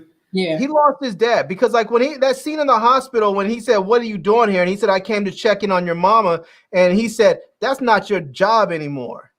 Well, I mean, do you ever feel like that Saint and his dad mended their relationship from the very beginning when this show started? I thought he mended his relationship when he sent them to the library to read up about all of the stuff. I agree. I feel like there was I'm not talking about this season. I'm talking about before that. Right. And I agree with Moochie. Okay. Huh? I agree with Moochie. I think there was a time when they really started to mend their relationship, and they were really sort of a true family unit. And then it just sort of all blown up. When they gave him the birthday party, he earned everything back that night. So Wanda was cracked. Yeah. Black Fox. Do we need to turn you into Red Fox for that bad behavior? What'd she say? Wanda was cracked. Oh man, come on, leave Wanda alone. She's telling the truth. She is, but I'm just saying, man. My goodness, boy, Wanda was talking about working for him. I just hope I hope they have a dental plan because she needs to get those teeth worked on. I mean, she's such a pretty girl. She even got her hair whipped. She just needs to get those teeth worked all the way on. In the back. That's one of them damn molars. It's not like she lost the front. Right. No, but the fronts are all yellow and gross, like they had that crack pipe smelt on them or something. She needs to get that. She needs to get that worked on. Yeah, she's gonna take a couple of trips to the dentist. She be all right. Yeah, she'll get it right. Now, here was a very, very touching scene. And I want you guys to just expound on the emotion you felt. You had this was kind of like an iconic scene too, because both these characters have been through a lot and their family. Jerome and Sissy. Sissy shedded tears about how she feels about her brother, and him in his own grown man way basically said, "Sis, I love you." Let's see here. Larry, it's your turn to go. Emotions you felt when you saw this scene. Did you really feel the love between these two? What I felt in this scene is Sissy saying, I'm a gangster now. I'm a straight up hustler. I'm a gangster. I understand why you did what you did, and I'm okay with it. I'm not going to try and tell you what to do because I'm worse. I'm doing what you're doing. I'm worse in some sense because my own boy is doing it. I'm not only am I condoning it, I'm actually helping him. I'm enabling him and helping him along the way. So she's acknowledging that I understood. Maybe I didn't understand. I was being judgy with you before, but now she's saying I understand why you did what you did, and I'm not judging you because I too am a gangster. Okay, I like that. We got another super chat.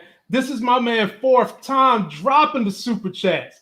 He wanted to say Franklin lost his father when he found he set up his own cousin and paid him for. Man, you know what? Y'all, boy, I can't, boy. I should quit this show right now because y'all, boy. Let me tell y'all something. Look, everybody getting their characters crossed. That's a good one. When people come through with the cultural references, boy, they make you have to think back. He wasn't paid in full of father. Yeah, he was. Boy, Moochie, what do you think about this scene right here? I thought when they had their final moment, I already felt like they was getting back to being brother and sister when she had the whole incident at the graveyard.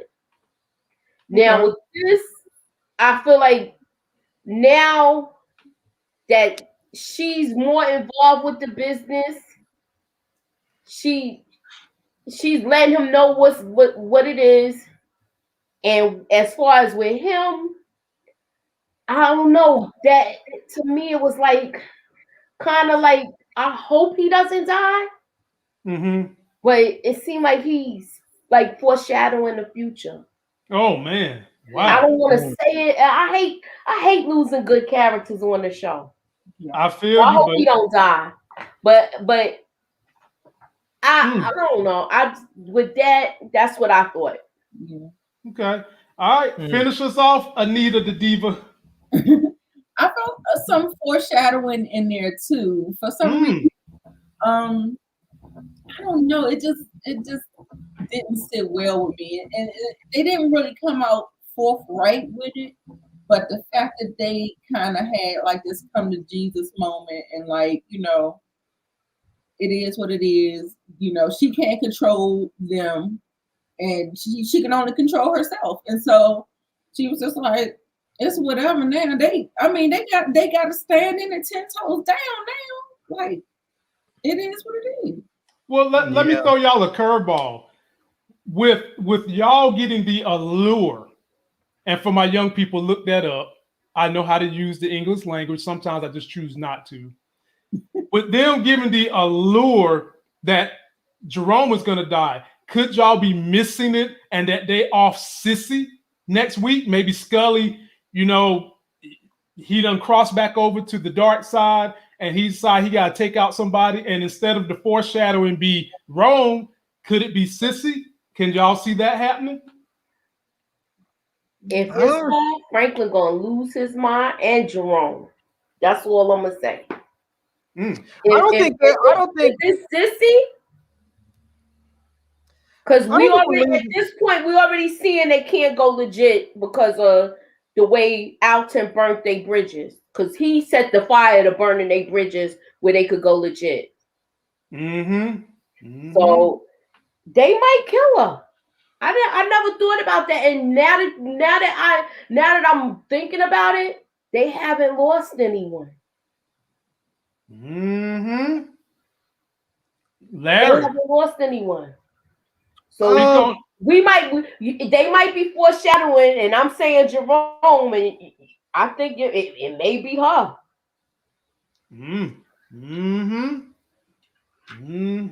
Well, go ahead, Larry. Yeah, I don't think we're gonna lose anybody this season. I think next season, like people were talking about, Jerome probably is gonna get killed next season.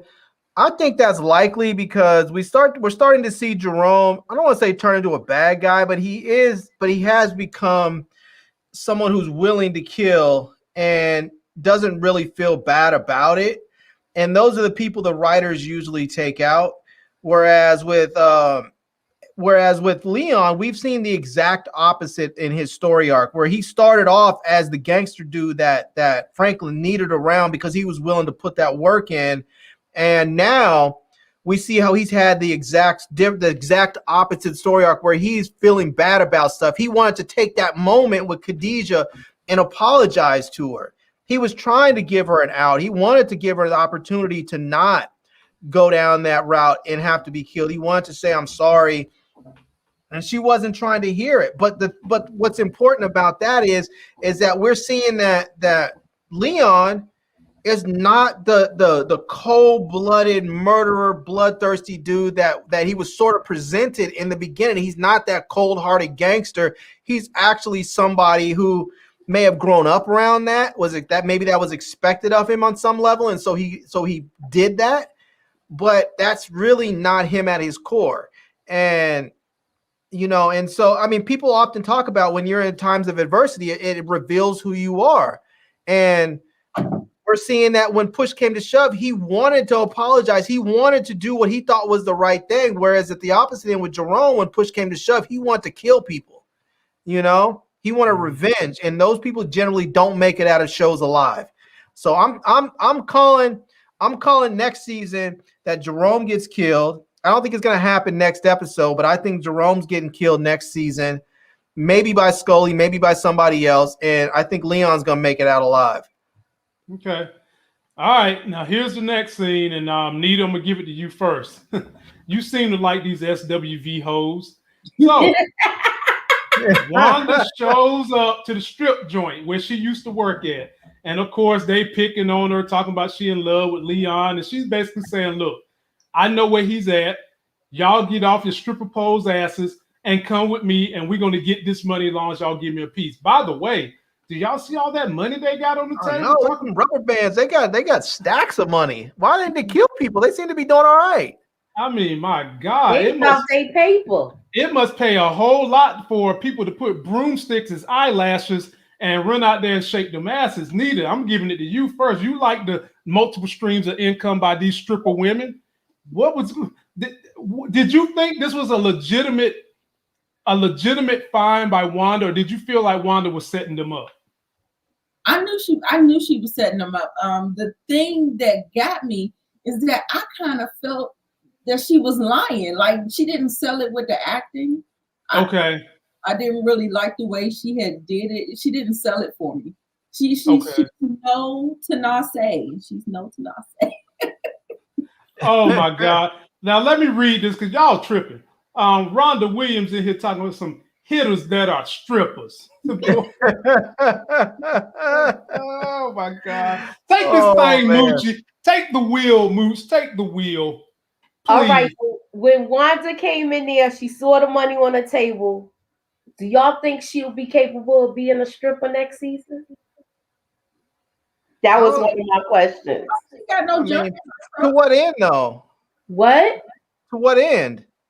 I said, you don't think she'll be capable of being a stripper? Is she gonna be a stripper, or is she gonna work the homeless shelter? She got a body. I don't know, but I mean, I don't see there's a need for her to be a stripper. She didn't want to be a stripper. She came in there talking that crap so she can get all that money on the table. She was open. I would be scared for her, who's a recovering drug addict, to go back into that atmosphere and try to be hold it together. She already around the dealers now. Nah. Yeah, but already around the D-boys now. I make a prediction that next season she's pregnant by Leon. I could see that happening. I could see that they'll be back together. Okay. All right. She didn't sell it, but when she said the whole speech about when she was in the hospital, how he wasn't there for her, even though we all know she was, that's when she sold it with them. Boy, you know what? The internet is undefeated. Look at OCG girl. You gotta clean them teeth first. Man, OCG, let me tell you something. Let me tell you something about this. She can strip and not show her face, not show her teeth. She can be in there shaking it fast and smile like this. As long as that ass is popping properly and that coochie smell right. They ain't even gonna be looking at the face. They're gonna be looking at the booty. Exactly. Well, I'll tell you what I don't want to happen. I don't want Wanda to start working with them SWV girls, you know. Yeah, man. I don't want her to become a hitter. No, I don't want that to happen. We do not want her working with sisters with violence. No, we don't. Yeah, I don't want that to happen. I want them to just do their thing. But I feel like you have to kill them anyways, because I mean, just like we've already seen, they're not loyal to anything but the dollar. So anybody can come in and make a better offer, and you can never trust to have them around. You know, right. That's right. So I mean, the only thing you can do is now that they've done your bidding, what you need to get done, you just need to have them taken out.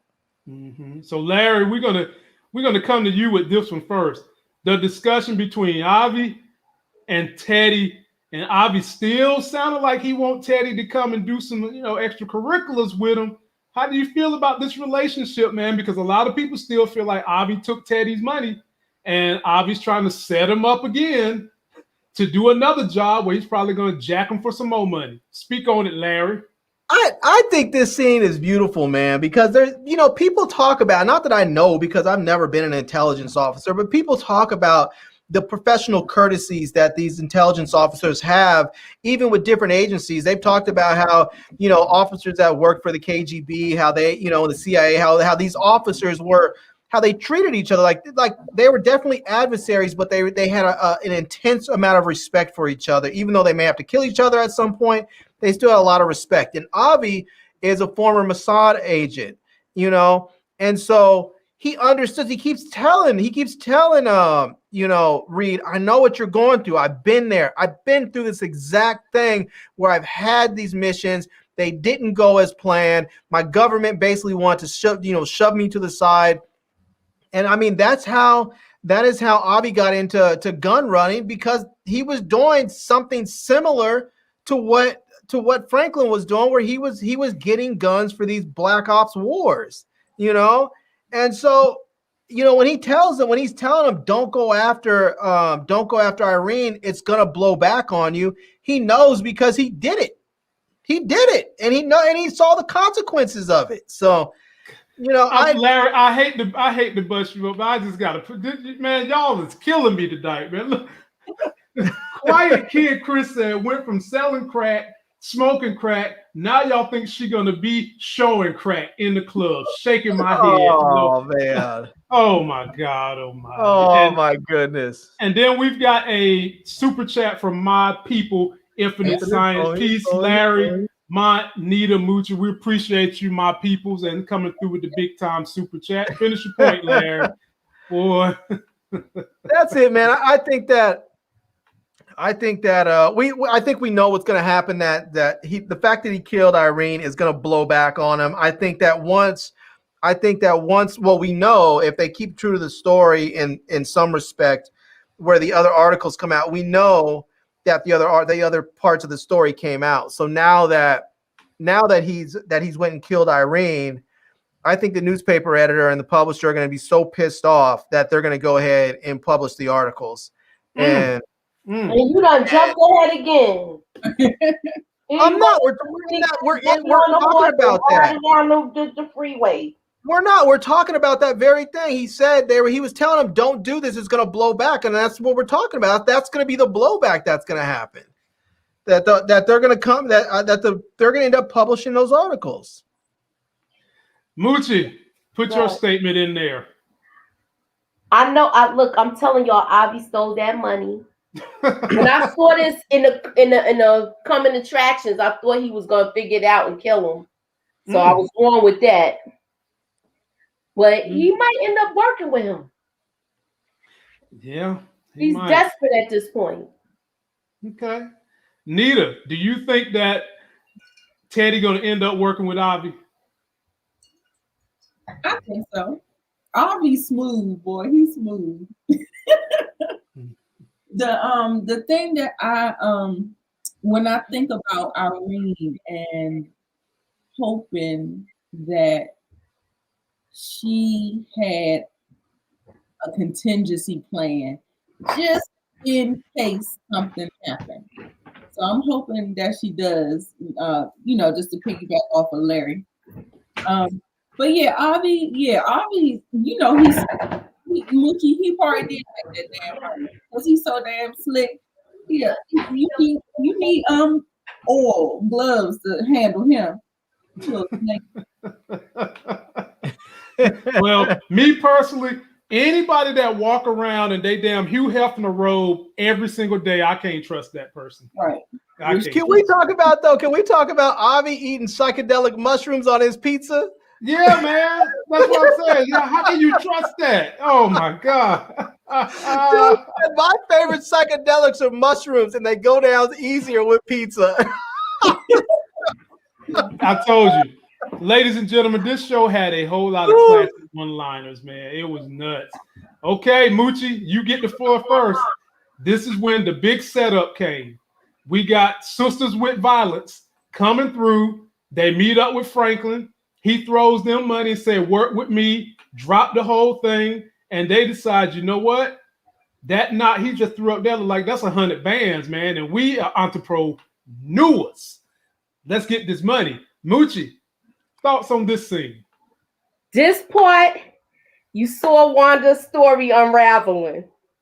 Because she was like, how you get here? How you follow him? You ain't got no car. No, I was like, she was quick on her feet with the lies, but they was like kind of quick, but it was too late after that because the way they rolled up on her. Yep. And I was clapping my hands with this. This is like an old S scene, and I was clapping my hands. Okay. All right, Larry. I'm sorry. And Franklin is smooth. Yeah. Even though he got his little soft moments, this is when I like Franklin. This is when Franklin is smooth. Yeah, this was a great Franklin episode. Yes, and Jerome was not playing. Jerome was like he ready to knock everybody off because of his baby. Right. All right, Nita, we coming to you since you got people sending you roses and sending me $10. I mean, enjoy your virtual rose, Nita. Obviously, they liking the gear. So, as a matter of fact, let me take Franklin mug off so that while you talk, you can get your scene in. So, Nita, it's all you. You know what? I think this is, even though Larry said that he feels like they have to kill them off, if you keep them paid well enough, I think they are valuable just because men think with their what?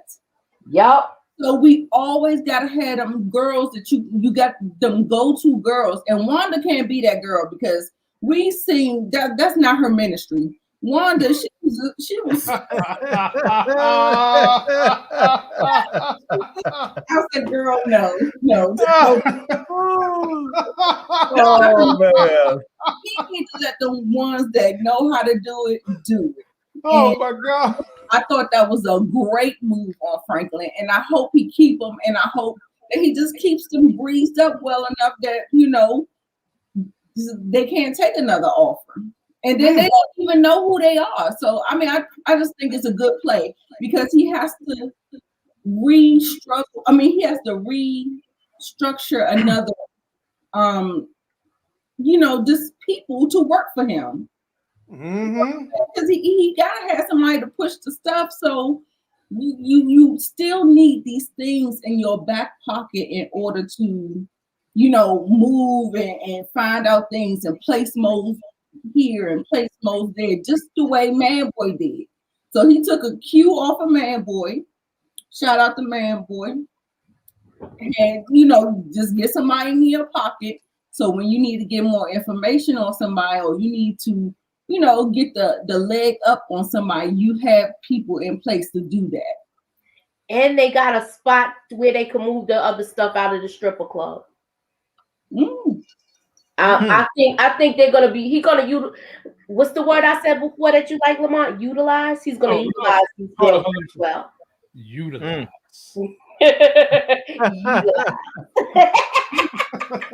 Like what Tasha did in Power. You have them selling drugs in that little arena, the stripper arena. Now, was those the same girls that got the guy, Manboy's dude killed? Remember when they brought the girl there and she was dancing for him? I don't know. See, that's what I'm saying. That makes me think that Manboy and his sister was working together all along. Oh, I might have to go back and check that out, because if that is the case, you're absolutely right, Moochie. You're absolutely right. We got another super chat. And my man, I don't think anyone has ever super chat me 5 times in one night. I love Ryan, it. Love it. Never forget when John Singleton said that everyone will get hurt, but Franklin, it's going to be okay. There's no telling what's going to happen later. I can agree with that, my brother. Larry, finish off this scene right here with these. Oh, man, hold up. Lakeisha Thomas went and dug into the wallet. Man, I appreciate you, Miss Keisha. You know, we use this money to network with other great YouTubers to bring you guys fresh entertainment, and we use it to bring on our subscribers too. So we appreciate it. Larry, the floor is yours. Finish the last statement so we can get on with the program. How did you enjoy this scene? First of all, I want to say, y'all don't believe that. Don't believe what Lamont's saying. What happens is baby L, when this show goes off, she goes over there and says, "Run them pockets, Dad. Run them pockets. I got toys I need." But that money. Yeah.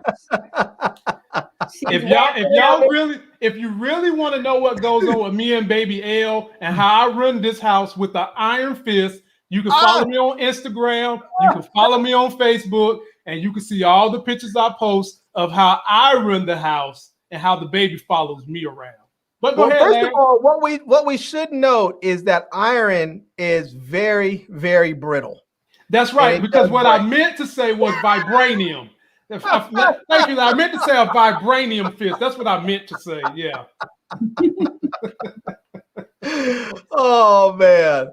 So I'll tell you, there's a couple things I loved about this scene. The first thing I loved about it is we get to see Leon in his own way loving on Wanda again, because Wanda got out the car and she was a little bit butthurt when she was like, "Wait a minute, how are they gonna get a job before I get a job? I asked for a job," and Leon was like, "Wanda, stop! You already work for us. You're working right now." You know, and then she was like, "Oh."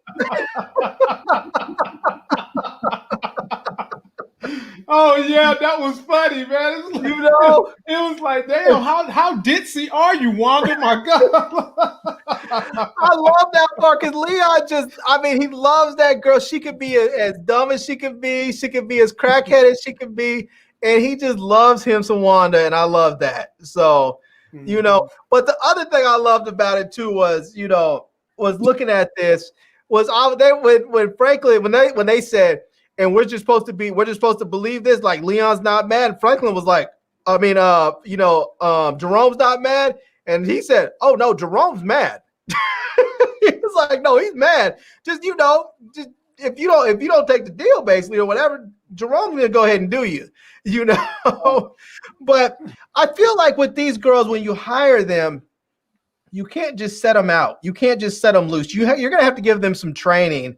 Because let's not forget, when Manboy first put out, not Manboy, when Khadijah first put out the bounty on Leon, these chicks showed up with just some random dude with a white t-shirt and an afro. They just crazy. Some dude that they thought might have been Leon wasn't even the right dude. It was just some random kid. He might have been some dude just walking home from school or from work or something. And so you can't. I mean, when you have an organization as valuable as theirs, a business as valuable as theirs, you can't just let those chicks run loose without some training. You're gonna have to get them some. Training. You have to sit down, talk to them about some ethics, and tell them what they can do and what they can't do. Otherwise, they're gonna be a danger to your business. Boy, man. Look, Y'all can't keep me up all night with these comments, man. I'm over here trying not to laugh. I'm trying to be professional, man. Y'all down there bugging, man. Game of Thrones. God almighty, bro. Moving right along. Okay, I'm gonna come to you first, Nita, because this was the beginning of the end. Like, I was sitting there saying to myself, I guess Irene gonna make it. But when I saw this scene, I said, you know what? She's dead. Because I knew it from jump. She meeting with Teddy. And he buying drinks, getting her drunk, got her thinking he's recording, got her thinking that he's turning on the CIA. And then she got the nerve to be all indignant, saying, don't touch me. I don't trust you. I don't like you. You still in the wrong, which was true to some degree. But hell, is this not the same dude that just stuck a needle in your neck and said, if I have to come for you again next time, your eyes ain't going to open? Take it, Nita. Take it first. Take it first. You big dummy. Do I need to go put on my Sample and Son shirt for that? Oh, man. Frustrated with Irene in this episode. Like, I thought she was kind of cool for the most part, for because I liked her what she brought to the story. I liked her in the past episodes, but this episode, I said, "Oh, girl, you about to cash that." And the sad thing is, Nita, somebody just mentioned the same thing I thought. I thought Teddy was gonna drug her. I did. I thought he did. Oh, okay. I missed that part. Listen, y'all, put a cocktail drink if y'all think she was drugged by Teddy. She was. That'll be the answer right there. I think she was drugged. She got in that car. I mean, let's be real. We have seen Irene. She is a very high-functioning alcoholic. That chick, when she went to the interview, poured damn near a fifth of vodka or a fifth of whatever in that cup. Alki Eileen. That's what I was calling her last night. So I mean, she was a very high-functioning alcoholic. So we know that she can handle a couple of shots of Jameson. So for her to all of a sudden just be like, oh, woozy, like I'm passing out and can't drive my car, it just doesn't ring true. He drugged her. Yeah, he drugged that ass. Yes, he did. He drugged that ass, and she got in that car. I see a whole bunch of cocktail drinks. Black Fox, T. Taylor, OBG Blanks. She was drugged, yo. Well, but you know what was brilliant about this scene? When he got up to go to the bar, I said he gonna put something in her drink. Me and Nita both said that because we was texting in between. You know what was so brilliant about this scene? Nope. I said he put something in her drink. Yep. I knew it. As soon as he asked for a drink, I said, "Oh." She meet everybody there. That's where she messed up. You fell for the oldest trick in the book. Everybody at that bar. That's that banana in the tailpipe, man. And you know us brothers love the banana in the tailpipe. He already lived the life, so I still don't understand how she fell for that. Like, what the hell? I don't know, man. You know, the brilliant thing about this scene is that Teddy, he even though he has people around him, he's always sort of alone and doesn't really have anybody he can talk to, because he can't really talk to Franklin. He can't really talk to Gustavo. He can't talk to the people that he deals with at the agency. He's really all alone. And so in this moment that he was talking with Irene, and he basically was telling the entire story from the beginning, it was like this wonderful cathartic moment for him when he was able to just sort of release all of this out of him and just give a big emotional dump and get it all out. And then there were no consequences for him because he just killed her and took the tape. And it was just perfect. It allowed him to say everything he wanted to say and then just have it completely wiped clean. He took the tape and he put a pill bottle there, yo. Yep, he sure did. He took the tape and he put a pill bottle there. And I think she had a number of DUIs on her record. Well, I'm sure what he did was he probably drugged her. I'm sure he drugged her with whatever drug it was that was in those bottles. So then when they go and they do the toxicology reports, it's going to come up, oh, she was drinking and doing drugs. And that's what happened. So Teddy got that ass good, man. Alicia B said he even put the pills in her bag when he took the tape recorder. I saw that. See, I'm glad I wasn't the only one that saw that. No, I saw it too, Moochie. We was right with you. He switched it out. He knew how to set the booty up just right because this is Teddy, man. He's a professional. If ain't nobody else gonna get this job done, Teddy gonna get this job done. Goddess Diva called him Teddy Cosby. Hey, he won't try to have no sex with nobody. She said Teddy Cosby. Look, hey, Teddy won't try to do nothing like that. Teddy was trying to save his life and his reputation. We haven't seen Teddy with a woman since season 2, I think. He real talking. With a woman since like season 2. I want you to know my side of the story. If they're gonna fire me, you're gonna know everything. And she was just like ready with her tape recorder. She was thirsty. Go ahead and say it. Her ass was thirsty as fuck. That's what you want to say. Yes. He was thirsty. That's all it was. He knew exactly how to play her. He played her like a violin. A violin? How about a fifth grade recorder? You know them little flutes they used to give us cost like $2. Got us thinking we're gonna be a musician and shit. Yeah, get your recorder. I'm in there blowing the hell out of mine, thinking I'm gonna blow up one day, and then I come to find out you can't make no money playing no damn recorder. It's not even a flute. Yeah, had her ass wide the hell open. Here we go, ladies and gentlemen. This is another climactic scene that deserves a video tribute.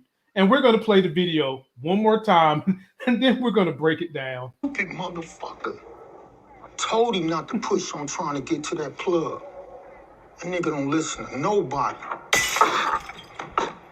You have to get that hate out your heart. The hate out your heart. For the rest of your fucking life. Look, I'm trying to give you one out here. Just take it. Nigga, fuck you. Why I gotta be the bigger person? Huh? Why the fuck I gotta turn the other cheek? Who?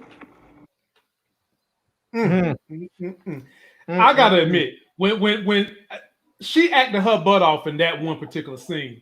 2 scenes where she just really went in with the acting was when she was carving up Fatback because I thought she was about to break her little legs trying to cut him up. And this scene right here, where she's like, nigga, fuck you. Look, one thing I could say, Manboy said she carved your boy up like a Christmas ham. And I mean that he ain't had to see. That's why Manboy ass dead. You down there got fat people jokes when you dying, nigga. That's why he's dead. Anyway, I'm coming to you first, Larry. Give me your thoughts on this scene. This was another great scene.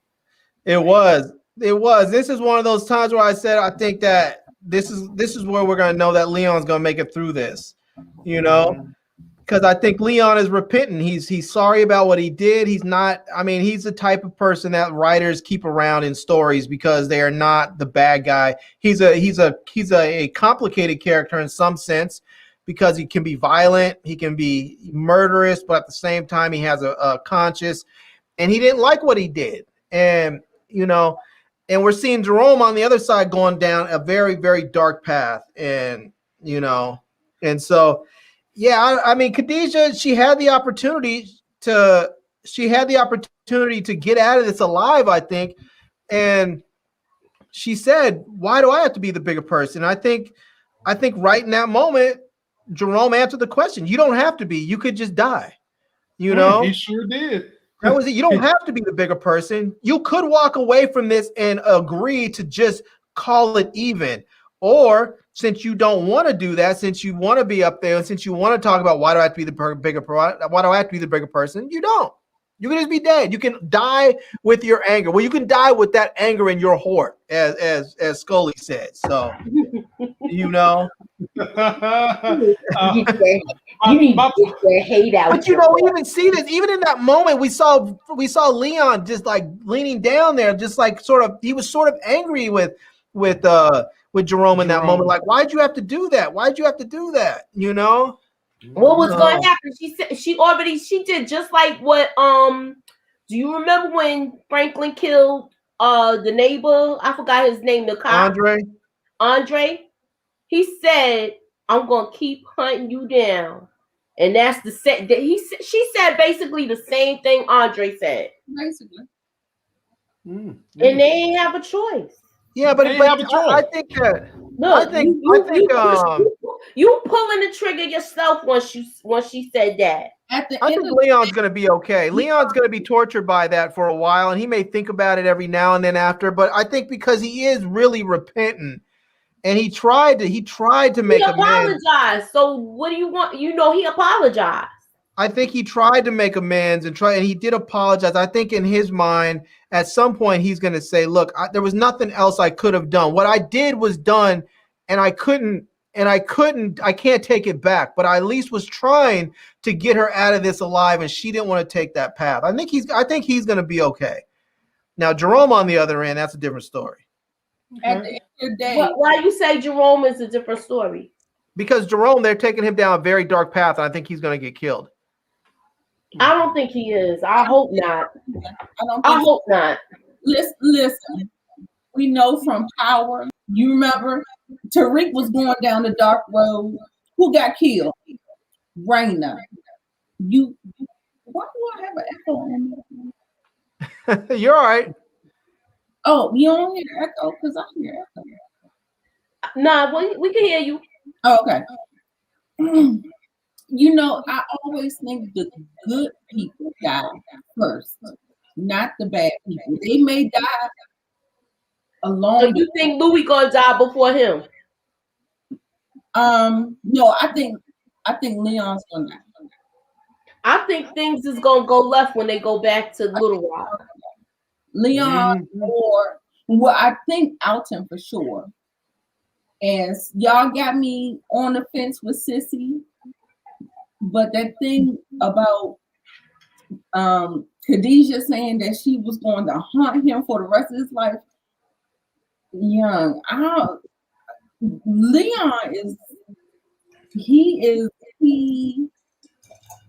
he's not going to bounce back just like we think he is. Like, he's not going to bounce back. If you notice, he's been kind of like not his character. He might get out of the game. I can see Leon saying, "I don't have it in me anymore," and bounce up out the game. Definitely. I see that. Like, I saw that. Like, when he was mad that he killed, I'm like, but she done wrecked all this havoc on our operation. You can't possibly let her live. What are you doing? Okay, well, let me ask y'all something. And everybody in the chat. Do you see Leon and Wanda running that homeless shelter? I can see that. That would be a good look for him if they did. Because that's what I can see. Because I'm with y'all. Leon looked like, man, he too through. And you know what kind of game you're in, and it's dog eat dog in this type of game. If you don't take them out, they're gonna take you out. And at that moment, he looked like, I don't care about all that. I'm just tired. I'm done. Right.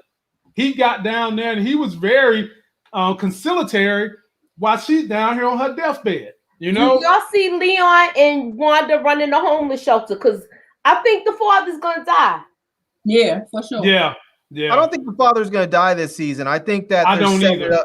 I think next season they're setting it up that it's gonna be a big thing, but it's gonna be sort of like this season, all of these external forces were converging on them.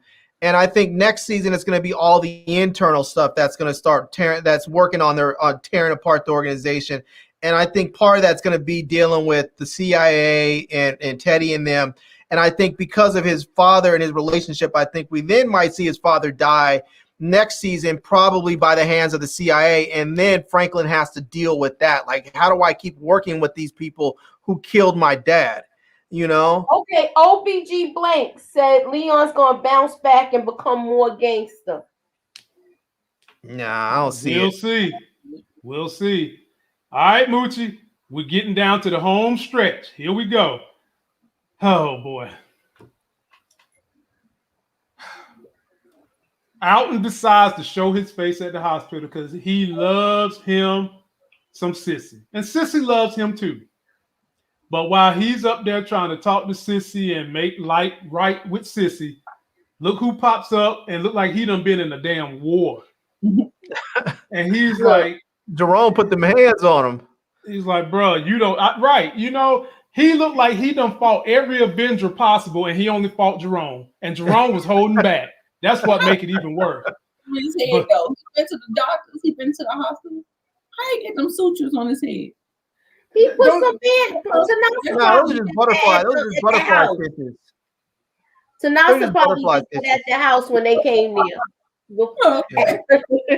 Yeah, because you know, Tanasa was the jack of all trades. Talk about multiple streams of income. She was breathing scalps and everything. Yeah, hey, now that's how you really get to a man, ladies. I already told. Look, I don't want to go back there. That was one of my favorite scenes. This whole season was when Sissy just told Leon to come sit down on the floor and just greased his scalp and braided his hair. I thought that was one of the best scenes. Mm-hmm. Yep. Yeah, because his mother didn't do that to him. That's why. Right. Go ahead, Moochie. What do you think about this scene, Mooch? With this scene, this is like a boy protecting his mother. Okay. Because he know how his father is always disappointing. Okay. And he was like, why are you here? I can't remember what he said, but I think if he would have stayed around long enough, Alton would have convinced him to go with her. To go with him. I think so. Because she still loves him. Right. Yeah, but I think like, why you like you're not even supposed to be here. Moochie, I think if one more close death happens, Sissy might be on the Alton bandwagon. I think one more major chaotic thing needs to happen. If her brother dies, she gone. She gone. If her brother dies, she gone. She's gone. And Larry, I'm gonna swing it to you, but first let me read out this super chat from someone who has broke a record, ladies and gentlemen. This is a life game record. Back for a 6 super chat. Sissy gets no pass as well. Let's not forget, when she agreed to have her other brother place her son in the projects in Baltimore. You know what? Boy, he know all the classics. He like combining The Wire and those are 2 different decades.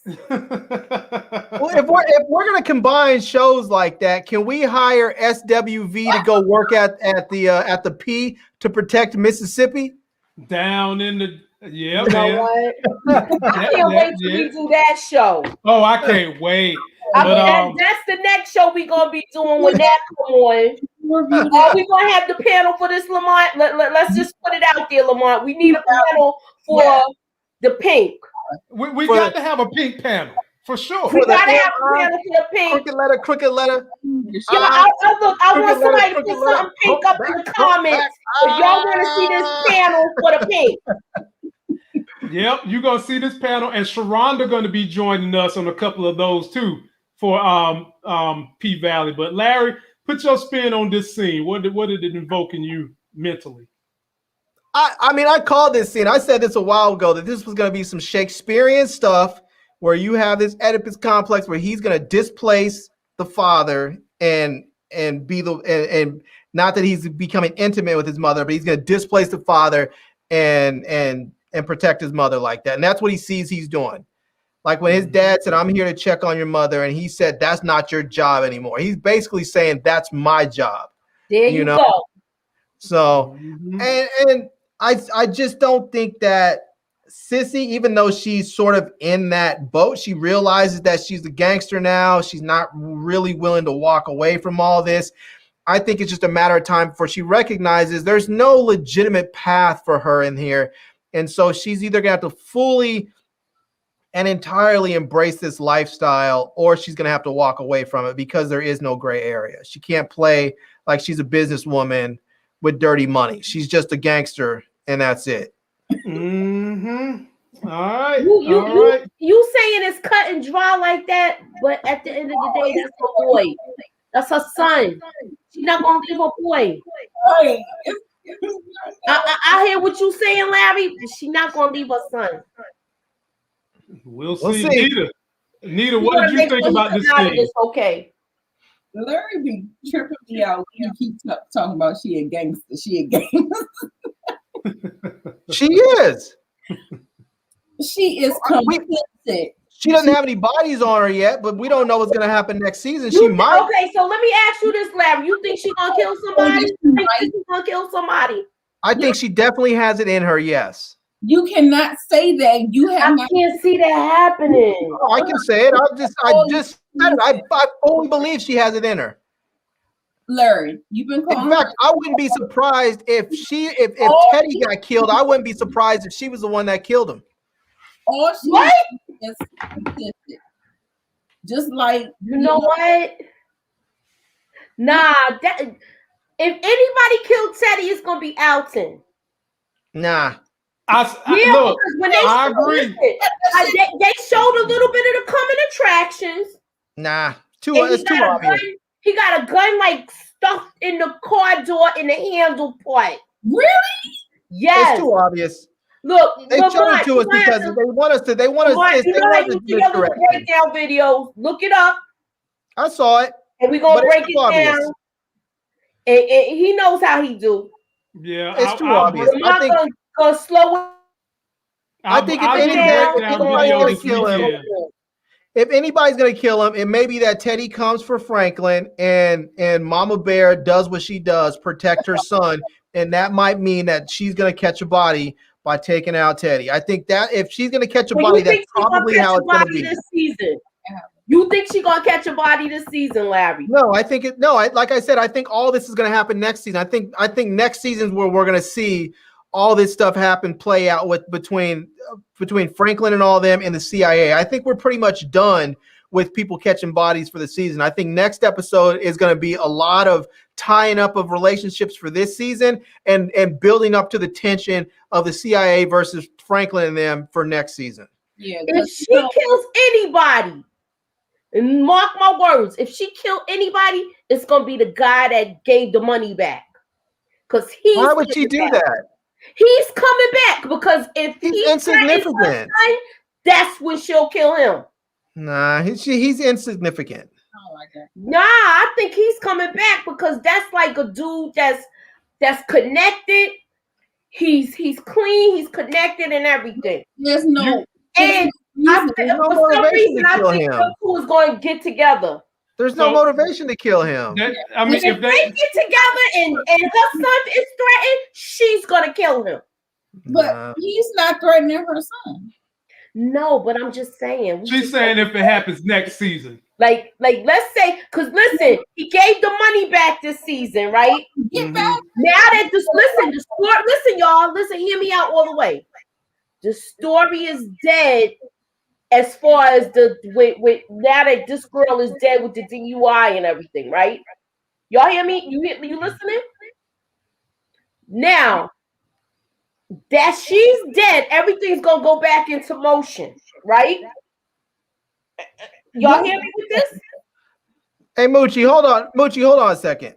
I just want to say to Alicia B, keep it 100. Don't try and call out my blackness. She's up there saying Larry got more compassion for Teddy than his own people. I love Moochie and Nita. You can love Moochie and Nita without trying to check my blackness. I have no compassion for any of these people. They're all fictional characters in this show. They may be based on some reality, but they're all fictional. But my point still remains with that. My point still remains with this is that if I'm talking about what I think is going to happen, doesn't necessarily mean how I want things to happen. It's what I see happening. We're talking about predictions in the show, so just keep it get it out. Larry, keep it respectful. Teddy has done things. Sissy has not done things, and you already called her a gangster. Do you see where I'm coming at with the logic here? Teddy has, in this episode alone, I don't even think she'll kill somebody if her son feels threatened. If her son is threatened, the only person that can really threaten her son is that dude, the dude. I think for is some Louie reason, a gangster? I don't know why I see this. She already was turned on to that guy. Is Louie a gangster? Huh? Is Aunt Louie a gangster? Yeah, she a gangster. She hasn't killed anybody. Yes, she did. Who? She killed the girl that owned the club. She was fucking. What she fucking? What she fucking? Yeah, that was in self-defense because that chick attacked her. But she killed her. No, That wasn't. She didn't go up there and just body her up. She didn't go up there and body her, but that chick attacked not for her. nothing. That girl wanted her to kill her. She wanted to die. That was a different story. That was a very. But you asked me a they were in a question, I gave you an relationship. answer. Now that was a very different thing. If they were in a I know, relationship. but you That asked was not me- some you gangster asked stuff me a right there. question, I gave you an answer. I know, but that wasn't like some gangster stuff. And look, Louie already proved that she gangster from the first season when she. And besides, you could be a gangster without a body. Was turned on by that shit. I get it, but you could be a gangster without a body. We see the mom who knows her son's selling drugs. She's helping him in his organization. She's helping him hide the money. She's helping him launder the money. She's a gangster. She just isn't the gangster that's on the street. You said she's already a gangster. Next thing is she's gonna kill somebody, right? I'm just right, because I think next season she's gonna get a body.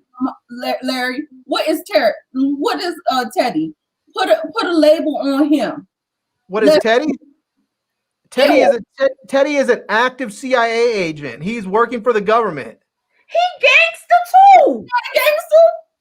You can look at him as a gangster, or you can look, because I don't think that Teddy, if he was in his own personal life, would be doing any of the stuff that he's doing. If the CIA was not paying him and he was not working, he would not be doing any of this. He was ready to knock his baby mother off. When he told her, look, I don't even know you anymore. Me and you don't even have a life together. He disassociated himself from her and that kid. In service of his job. And so what I'm saying is that people do a lot of stuff. Like, I don't think that most soldiers would just hop on a plane and go on vacation, go to Iraq and kill people. They wouldn't do that. But when they're working in service of their government, then they do things they wouldn't normally do in their personal life. All the rest of these people in the show, they're all doing all of this in their personal life. The government, no one's making them do this. They all decided that they wanted to sell drugs and make money. Teddy's doing something in service of his country. I'm ready to go to the comments. Why? If he wasn't in the government, why do you think that he wouldn't be doing it? Why? Yep. It's gangster. Because if he wasn't in the government, I don't think if he was not in the government, Teddy would have no reason or motivation to go and sell drugs and buy guns to give them to the Contras or the Sandinistas. He would not have, I guess here's the Contras. He wouldn't have any motivation to do that, nor would he probably even have the connections to do it. And that's not fact. Right? Well, I'm gonna take us back on the curve because the last scene that we got to look at is this right here. Your boy Alton hemmed up in a hotel after Teddy comes and tells Franklin, what are we gonna do about Alton? Nita, you get it first. This is the last scene for us tonight. And by the way, we've got 285. Can we get 285 likes? Please, everybody that can hear the sound of my voice, go like this video so that we can get our mission pushed across the internet. Look, Nita, it's free. Hit the like button, y'all. It's free. Hit the like button. Yep. Nita, what you think? You to hit the like button. Look. Go ahead, Nita. No, you're flashing so many different. Which one am I commenting on? Because what I want to comment on was Alton hearing Irene was dead. And that nigga left. He was like, don't get my shit and go. You hear me? He heard that shit. He had a plan. I don't even think he had nothing. He was like, I just got to get the fuck up out of here. That shit was so funny to me. It was so funny to me. But so you enjoy Alton having to go ahead and get up out of there, huh? Yes, because he was. Look, I'm trying not to say nothing until you get to me. Okay. Finish your point, Nita. Oh, that's it. Okay. All right, it's on you, Moochie. Okay. Look, he got his bags packed up and he got the F out of Dodge. The first thing spoken. He like, oh shoot, she dead. Oh Lord, I got to go. God, I got to go. Here we go. Larry, finish this thing off, man. Because ladies and gentlemen, we about to be out of here in less than 2 minutes. So get all your lollies in, get your laughs in. 2 minutes, and we are out of here. Go ahead, Larry. Yeah, I don't think he was scared in the way that we're thinking, where he was trying to run. I think he was scared in the sense like I'm better off going to hunt him down than to get hunted. And I think he went looking for him.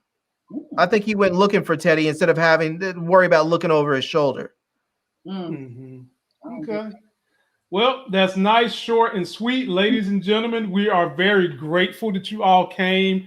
Spent your hard-earned time. There we go. Thank you, Lainey. Thank you. Oh, not Lainey. Romance. Oh, yeah. Not Lainey. No, she didn't say y'all better leave Larry alone. Not Lainey. Whoa, Lainey came through popping everybody in the back of the neck. Lainey, you yelling at me? Thank you, Lainey. No, I can tell. Let me tell y'all why Lainey wants y'all to leave Larry alone. Lainey yelling at me. Let me tell y'all why. Everybody in the back of the neck. Lainey came through with all caps, popping people in the back of the neck. Thank you, Lainey. There's only one reason. She smacked me in the back of my neck. You yelling at me, Lainey? There's only one reason why Lainey is popping y'all in the back of the neck. That's because she the only female that feels like she has the right to antagonize Larry the way y'all trying to antagonize Larry. If it wasn't been for that, she would have let y'all go on all night long. That's what she would have left me alone. Should have left me alone. I'm gonna take that, Lamont. But Lainey, I'm giving you the side eye, girl. Oh Lord. Lainey riding for me. Lainey riding for me like Leon and Franklin. You can mess with her. You can mess it. I can mess with her. You can't do it. No one else can. That's how that end up. Let somebody come to Lainey in the comment section and watch me check them. You got another super chat, Lamont. Oh yeah, I saw it. My man done broke a record. This is super chat number 7. My God, Ryan Gillis, my brother. Yeah. Good night will appear in season 5. Good night. Boy. Yeah, he's a fool for that one, man. Boy. Well, ladies and gentlemen, we're going to give you the rest in peace tribute. And then after that, we will see you back tomorrow when we discuss Falcon and Winter Soldier. I would love for all 270 of y'all to show up for that. Yo, y'all come back tomorrow because Falcon and Winter Soldier going to be on tonight. It's going to be on and popping. I don't know if y'all watched that episode yet, but it's fire. Just, oh, Lord. That's what I'm going to say. I'm going to leave that right there. Really good before the finale. That episode is going to be good before the finale. You know what I'm saying? You know, episode is really the episode. So you make sure you tune in, come back. It's gonna be lit. It's gonna be flames tomorrow. I think you're right, Nate. I think it's the episode before the last episode. So look, if y'all ain't watched that episode yet, y'all need to watch it now because we're gonna be on at 9. That's right. And then Monday, Moochie will be back with me and Larry to review Godfather of Harlem season 2, episode 1 that comes on Sunday night. We will be back up in here Monday, breaking it down piece by piece. Get ready. Ladies and gentlemen, we're out of here, but not without saying a rest in peace to the folks we have lost on season 4 of Snowfall. We'll see y'all tomorrow.